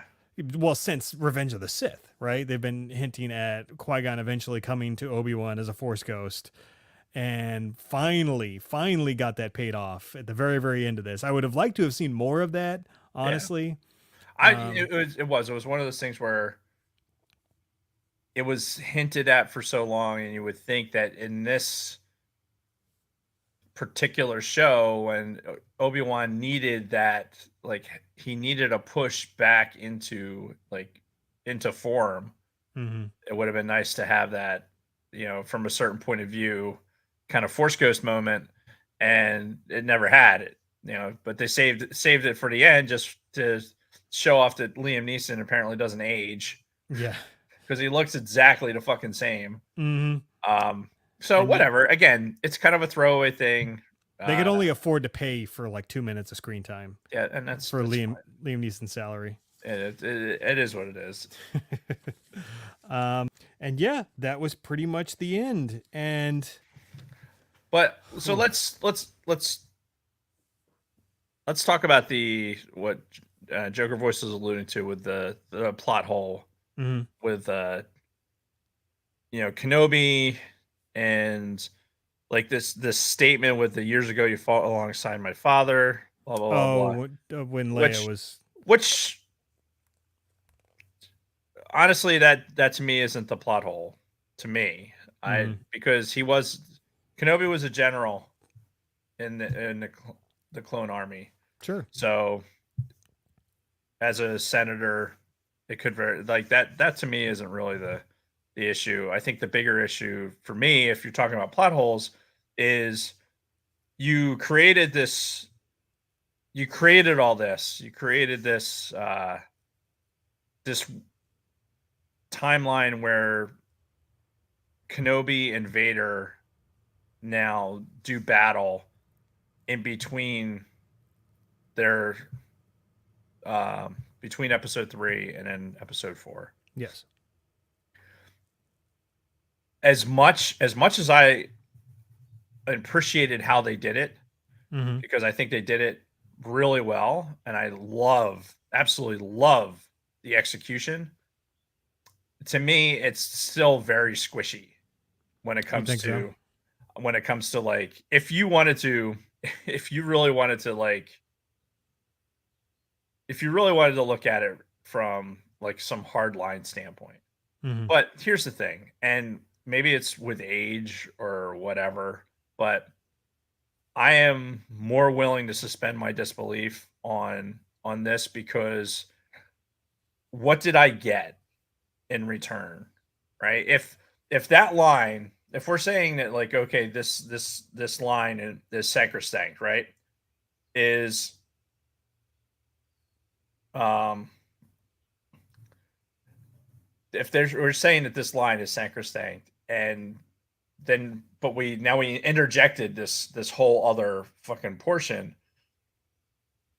Yeah, they're probably, I don't know that they adequately did the learner and the master bit. They established that fucking Kenobi was the better of the two. But when we're really talking about like master and learner, it's probably not there. But we got some great sequences out of it, and I'm willing to suspend that disbelief for it. Now, as far as this emotional response with Kenobi himself with Leia about it's seeming that they never met, I don't know. Well, see, this is the interesting thing, is because Leia and Obi-Wan never had any contact in Episode 4. Like, they never were face to face at all in that whole movie. You know, it was all her little virtual, like, hey, help me, Obi-Wan Kenobi, you're my only hope. So, you know, she was in distress. She was kind of in a rush to get the fucking thing recorded real quick before the stormtroopers showed up. So she didn't really have a whole lot of time. And who knows, if they had had a chance to meet on the Death Star, then it could have been, oh my God, Ben, it's great to see you again, blah, blah, blah. But they never had that chance because Obi-Wan got cut down. You're also talking about decades later too. Yeah, or, well, a decade. But, you know, a lot happens between, you know, the age of 10 and 20. You know, you can tend to forget a lot, or, you know, forget how important a certain event was in your life. Or do cocaine. It's a hell of a drug. And I gotta say, so I know we've shit on the prequels a lot, especially early on in the podcast, and we've sort of softened up to them. And, you know, say what you will about Disney Star Wars, but I think everything Disney has done with the Star Wars franchise has made the prequels better. In all of this expanded material that they've done to expand on the story of the prequel era, to sort of flesh out some of these stories, to add on things like Obi-Wan, and, you know, bring back Hayden. Like, bringing back Hayden, I think, was fantastic because, like, I look at him in a whole new light now, as opposed to just the shitty young actor that they cast in the fucking prequels. Now, after seeing that whole scene with him and the fucking Vader mask and the part ripped out and everything, I'm like, oh. Or even that scene with them doing the lightsaber duel. You know, I think he's been completely redeemed in the eyes of most Star Wars fans now after all of this. And, you know, Disney has done a fantastic job of making the prequels better with everything that they've done, even if it's like just contrast theory with The Last Jedi. But still, for me it's not even contrast theory. It's just quality content. Yeah. You know, I think that I think it bears the benefit for something that we talked about before, is that the prequels are the next generation's original trilogy, right? Yeah. That is their Star Wars, and they are building on that Star Wars and making it better. Mm-hmm. You know, and they have a platform like Disney to be able to do that. You know, if we'd had Disney back in the day when the expanded universe was being written, could you imagine? Could you imagine what things would have been like back then? If we had something like Disney, who knows? Yeah. But without something as big as Disney, can you pull this off? Who knows? I don't know. I don't think so. No, because I mean, you think about how much money Lucas made with the entire original trilogy, and he still ended up going bankrupt after one fucking failed movie, Howard the Duck. So, you know, it's Howard. That's not a good movie. I watched it. Movie. I watched it. But it's not. It's watchable, but not because it's a good movie. But either way, it's like, you know, one guy couldn't keep the franchise afloat, or I mean, he could, but he had to sacrifice a lot, whereas Disney's just got that unlimited capital, and it's like, you know, a couple failed projects here and there. We still own the IP. We're still gonna make our fucking money. Yeah. Don't you worry. And they're not sacrificing, like, you know, if we had any druthers about are they going to cheapen the brand with, all right, you know, maybe they don't put some effort into the sets, or maybe the effects aren't quite as good because it's they're putting the stuff out in a series as opposed to a movie. Yeah, or they write the fucking scripts over a weekend and it shows when these actors come out and run their dialogue. None of that was. I think in everything that they're doing right now, they're not doing that. I think we're getting quality products, and we're Star Wars fans, right? So we're going to find things that we don't like about it. And again, I take Last Jedi out of this and kind of move it off to the side because I really still there's still some things that that was a fuck up. That was the bump. The bump in the road, and maybe that had to happen to make it's like, shit, we fucked that up. Let's not do that again. Let's make sure that we're going to do this and this going forward. And I think it was more than Last Jedi. I think it was between Last Jedi, Solo, and all that. But yeah, no, there was. Well, it was Dave. Here's Dave saying something that probably is, Well, no, we said this back when we reviewed the movie. It wasn't that bad, but box office wise, it was not what they were hoping. Well, for. And that was a timing thing too, because they released it. Didn't they release it like right at the same time as a Marvel? Right? There was a Marvel release at the same time. Well, that, and they also released it 5 months after fucking The Last Jedi. Yeah. And then of course after they had also recast the fucking directors and had to reshoot the fucking movie in less than a year. So again, that's a story for another time. But yes, Disney has had their bumps in the road, but it seems like they are really putting a lot of effort into the quality that you were talking about, to the point where I don't know if you remember this, but what was it? Right before production was supposed to start on Obi-Wan, Kathleen Kennedy shit-canned the whole thing. She's like, these scripts are trash. Go back and fucking rewrite them, and we will re-engage in 6 months or whatever. And that's how we got to where we are now. So who the fuck knows like what the scripts were before she shit-canned the whole thing. So I know, again, we dump on her quite a bit, but it seems like that might have been a good thing, and she might actually know what she's doing. Go figure. Or she has enough people around her to know. That is true. I mean, yeah, she could have a bunch of assistants that are actually, knowledgeable and care about the brand and be like, hey, you might not want to do this. You're going to get people outside your house with fucking fiery sticks. Yeah. Do you want to live to see next year? Yeah, this could go horribly, horribly wrong.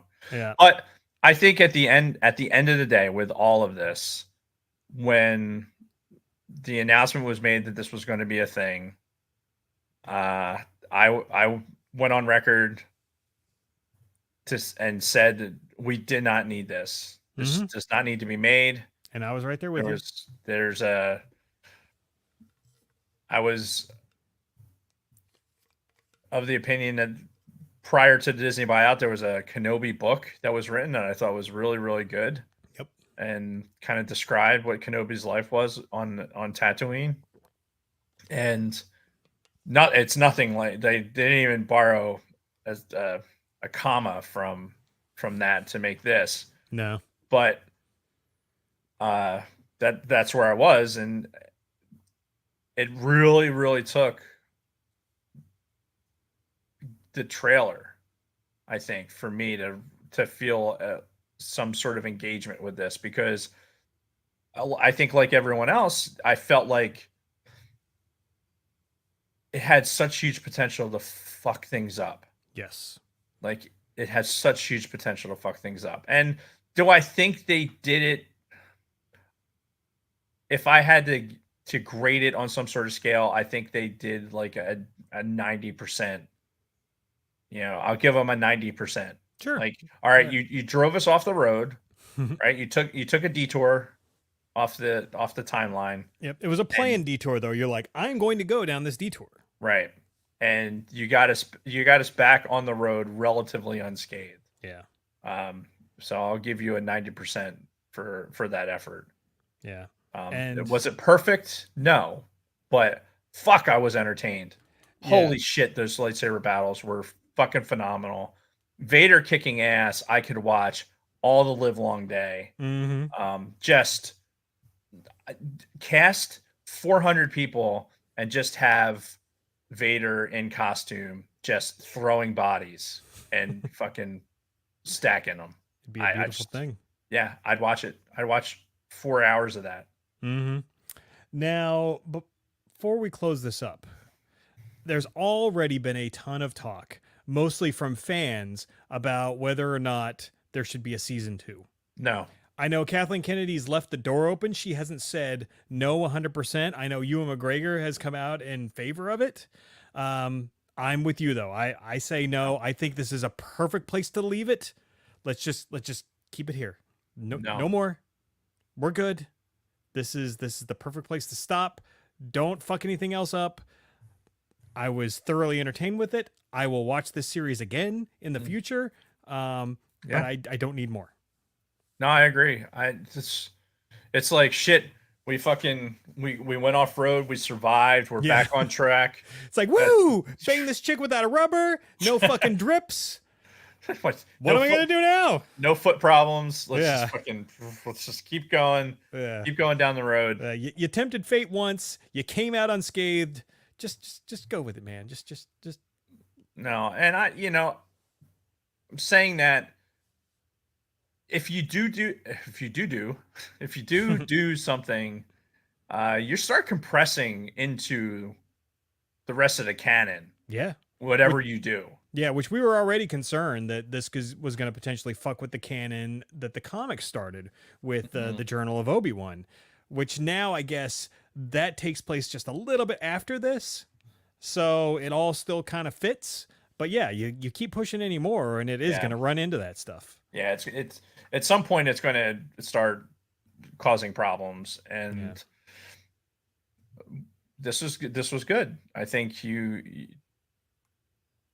if you want to do some sort of project where you can get Vader out there and get Hayden Christensen out there some kind of way, you'll figure it out. But a season 2 of this particular timeline, I think would be a foolhardy enterprise. Yeah, and if they did do a season 2, like if they were just like hell bent on doing it, I would not want to see Vader. No more Vader, because I think any more interaction with Obi-Wan and Vader really does start to like fuck with that whole thing again. And I'm especially after he sat there with the Emperor, and where he was like, I will destroy everything in my path to get to Obi-Wan, and the Emperor's like, nah, well, I think you're a little agitated.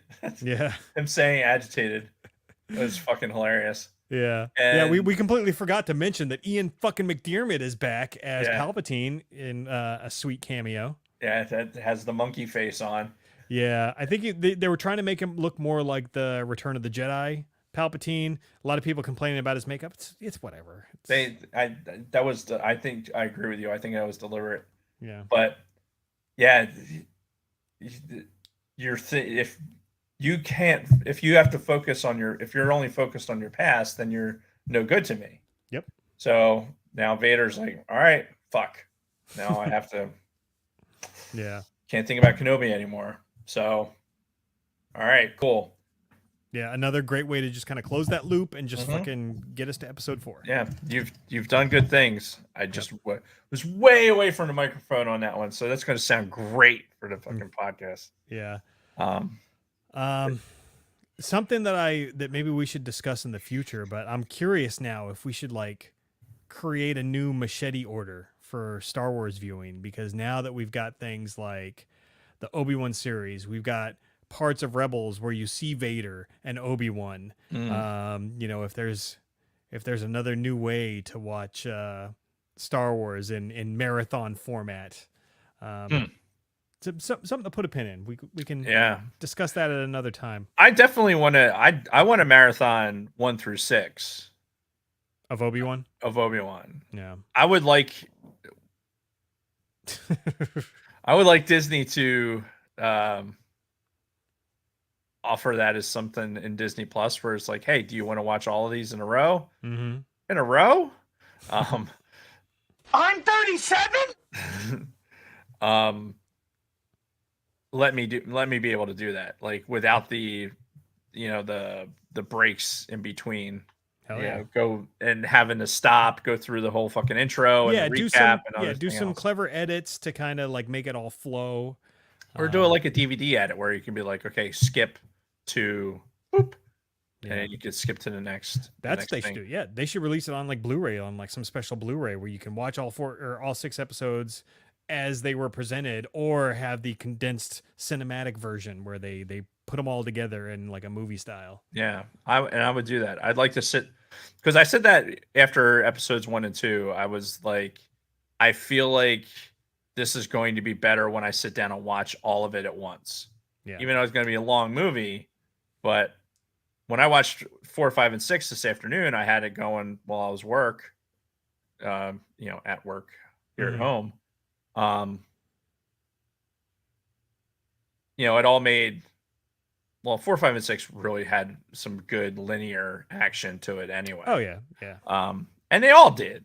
Honestly, they all did. It just, we kind of had to go down to be able to come up. Sure. Which is why I didn't shit on episode 4 too hard, because it still got us to where we needed to get to with 5 and 6. Yeah, I felt like, to me, episode 4 was like putting your foot in the ground to start getting ready for the climb. I felt that. I felt that was happening. And I tried to explain that to a couple people at work, who were like, "Nah, this sucks. I'm not entertained at all." I'm like, I feel like we're on the uptrend here. Yeah. I mean, like some you're gonna people be happy. Some people, they just want to hate it no matter what. Yeah. Some people are just like, it's Disney Star Wars and I'll always hate it. I'll always shit on anything they do. And I'm just like, well, I mean, that's your prerogative. Man, but... I can't shit on this.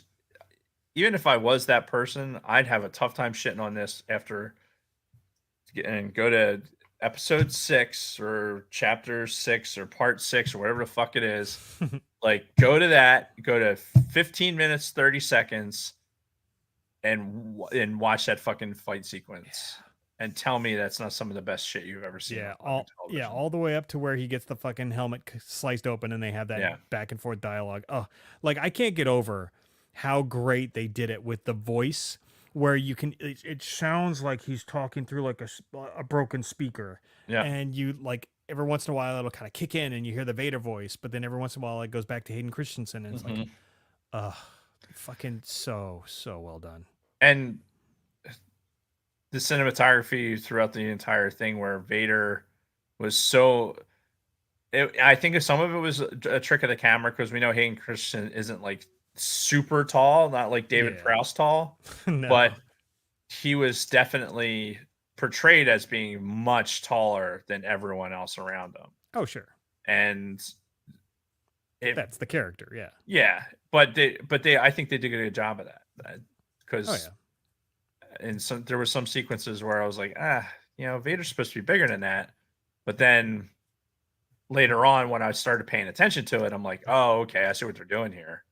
Like, especially there was one where he looking down over his shoulder at Third Sister, and she looks like a fucking just a child.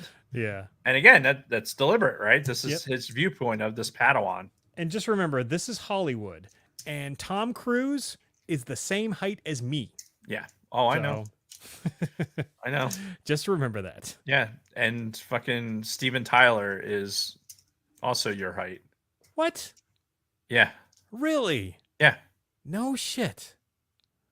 I just always assumed he was like fucking 6 foot tall. He's tiny.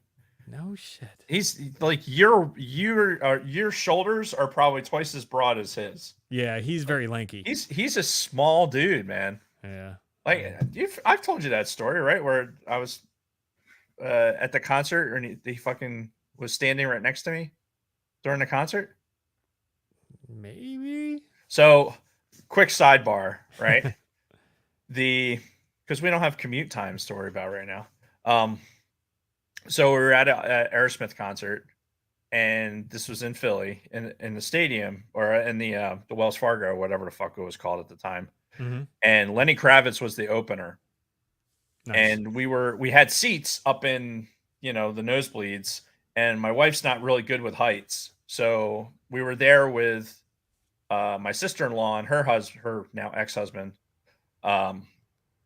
So my sister-in-law goes and gets one of the ushers and said, "Hey, look, she's got an issue with heights. Can we get lower seats?" So he gets us on the floor inside the horseshoe. Like, so the way the stage was, so the stage was like this, like at the bottom of these L's, and then Mhm. a horseshoe around like that, but it was Okay. open on the one side. So he got us inside the fucking horseshoe. Nice. So Lenny Kravitz finishes up. He lets us get down into the horseshoe, and then fucking Aerosmith starts playing, and it's fucking great. I've never been in a situation like that where I've been on the floor like that. But we were right at the opening, like right at the opening of the horseshoe, Mm-hmm. up here, like right at the top, like right there. Okay. So small. Oh, hold on. So smooth. So my wife has to go to the bathroom, right? And it's in the middle of the song. So her and my sister-in-law go to the bathroom because that's what you do. You go in pairs, right? Yeah. Women have to go to the bathroom in pairs. So they go. After they leave, the stage crew closes the back of the fucking horseshoe like this. Oh. So they can't come back. And so it's closed right behind me. Like, so if I'm standing like this, the thing closes like that. And there was stairs coming down. So Steven Tyler and the guitarist, I can't think of his name right now. Joe Perry. Joe Perry. Yeah. They're on opposite sides of the fucking the stage coming around. They come down the walk, and Perry is standing like maybe 6 feet from me, Mm-hmm. wailing, right? The bouncers are all like around like this, and I'm standing like this. There's nobody next to me. Steven Tyler is right here. Damn. Like I could touch him. Like, Could you try again? see where my leg is? Yep. Right here. Yep. That's how close he was. Oh, fuck. Like I could touch him like that, and he's wailing at the fucking crowd and everything, and I'm standing there, and all I could do, because I was looking straight into the top of his head, at his fucking, like, it's just this gray ass hair, Mm-hmm. because he was so short and his hair was so gray. He looked so fucking old. And I what mean, year he was this? Steven Tyler. No, what year was this? This was probably 05, 06. Okay. This was a while ago. Yeah. And it was I was just dumbfounded. And people are like kind of pressed up against me. Like, the girls are like, ah, screaming and shit. And I'm just standing there like with this look on my face, just like, this little motherfucker. Like, I just could not believe how small he was. Because, yeah, on stage, you think, yeah, exactly. You think they're so much bigger. Mm-hmm. And the both of them were fucking they're like miniature humans. Like, Jesus Christ. So they do the thing and they fucking go back up on stage, and then the thing opens back up, and my wife and my sister-in-law and my brother-in-law is like, "Oh my God, Steven Tyler was right here, right next to Dave," and blah, blah, blah. And the girls are so upset because they missed the whole fucking thing. And Well, my what do you sister-in-law, expect? You went to the fucking bathroom in the middle of a show. I mean, I guess who would have thought that they were going to come and stand right there? Yeah. But yeah, it was. The moral of that story is these people that you think are larger than life, they're not. They're tiny, Mm-hmm. like tiny So and smooth. tiny and weather beaten. Steven Tyler is definitely ridden hard and put away wet. I'll tell you that. My penis so smooth. Anyway, So, all right. Andor. 2 months. We get Yep. the premiere of Andor like August 31st, I think. Yep. So we're going to be talking about some Rogue One leading up to that. Mhm. I'd like to have at least one more Star Wars topic before then. But when we come back on July 11th from our vacation, we will be talking about Beavis and Butthead Do the Universe, which just came out on Paramount Plus. Yep. I think, or comes out this week, something like that. Already getting some good early reviews. So I'll be really curious to see how that all goes. Otherwise, yeah, we'll keep checking the socials for all the usual stuff. Anything else, Dave? Mm, no. Okay. So You again, got your. what? Hang on. Do you have your phone? I do. Okay. Are you sending me something live on the air? Boy, this is riveting. Do it live! Do it live! Oh, Dave's calling me. Hello? Oh, Miss Lopez? Oh, Miss Lopez, how are you? Is it time for the reads? Yeah. I didn't realize you were going to be calling in. What do you got for us? I think the echo might be a little weird. Yeah? You just want to give a quick shout out to all of our friends in the Sidebar Cantina network? Go to bio.links/the Sidebar Cantina. And you will do it. And you will... We'll do it live! Whoops. You will... I'm doing. There you go. Oh, you suck, Jason. I know. You're the worst. I am the worst. So is that all you got, Miss Lopez? Bio.links/the Sidebar Cantina. All right. Well, thank you, Miss Lopez. You have a great 4th of July, and we'll see you when we get back. Bye. Bye. Jennifer Lopez calling in live on the air. How about that? Yeah, how about that? That was good. All right. So I think that's it. We're gonna cut the show and Yes. wish you all a great 4th of July. Happy Independence Day, America. America, motherfuckers. Fuck yeah. And, Coming again to say a motherfucking day, yeah. And I guess that's it. So Yep. thank you, everybody who joined us on this odd recording night. Thank you, Dave, for being able to take the time in your busy schedule. And not coming over and giving you COVID. yes, I do appreciate that. And until next time, Dave and everybody else, may the force be with you. May the force be with you. Click.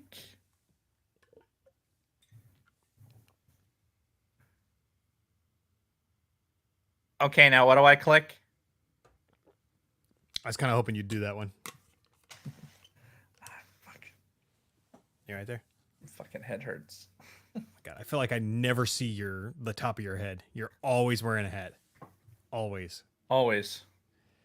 So oh my much God. so that at work, when people see me without a hat, they just think it's just fucking weird. Yeah. Look at all the Black Series. Oh my Play with your dolls again. God. Oh, they're so beautiful. I like the Bill Burr one. That's fucking great. Yeah. And oh my God. Well, let me get a good close up of him. Like, this is Bill Burr's fucking face. Like, it's him. It's him. How many of those do you think he has? Oh, that's a great fucking question. I feel like I want to message him on Twitter. Be like, yo, how many fucking Black Series figures of yourself do you have? Yeah. If it was me, like if I was ever lucky enough to get a Black Series figure, I'd own hundreds of them. Hundreds. That would be my Christmas present for everyone for like a year. Yeah. For a year of fucking Christmases. It'd be like. Does Gecko the Bounty Hunter have a Black Series figure? Not yet. Okay. Not yet. Mr. I know Dominic Pace. Yeah, well, I know it's something that they're working on. Slowly but surely, because I know he's on some licensed products. So the character is on some licensed products, and so that's kind of the beginning. So once you're on something, then you can kind of work your way into more things. Oh man, as I've been going down the rabbit hole, like there's so many Black Series that I want. Like it would put me in the hole like thousands of dollars. Oh, Like, I believe it. all the Bad Batch, like they're all either out or there's pre-orders out for them all now. Like all the fucking Inquisitors now with Obi-Wan and everything. There's all the Inquisitors. There's fucking Reva. There's so much. Mm-hmm. And I want them all. And what I want, and I've said this before, is I want 2 copies of everything. I want one I can open and one I can keep in the package. Yeah, so you're talking $40 a figure at a minimum. Mm-hmm. Mm-hmm. That's the problem with the damn Black Series, because they're $20 a pop. Yeah, they ain't cheap. But look at Revan. Look at that. I know, they're fucking awesome. He's got the fucking cape. I have Legos. I have to. Yeah. I have completion issues with Legos that I have to get through first. That's fine. I will complete the Black Series, and you can come over and play with them anytime. And I will do that. And you will Do it. All right. Well, I'm gonna go. I'm gonna try and actually get this and the Office Space episodes posted tonight.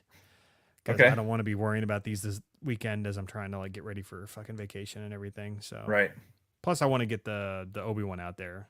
Yeah, definitely. In a timely manner.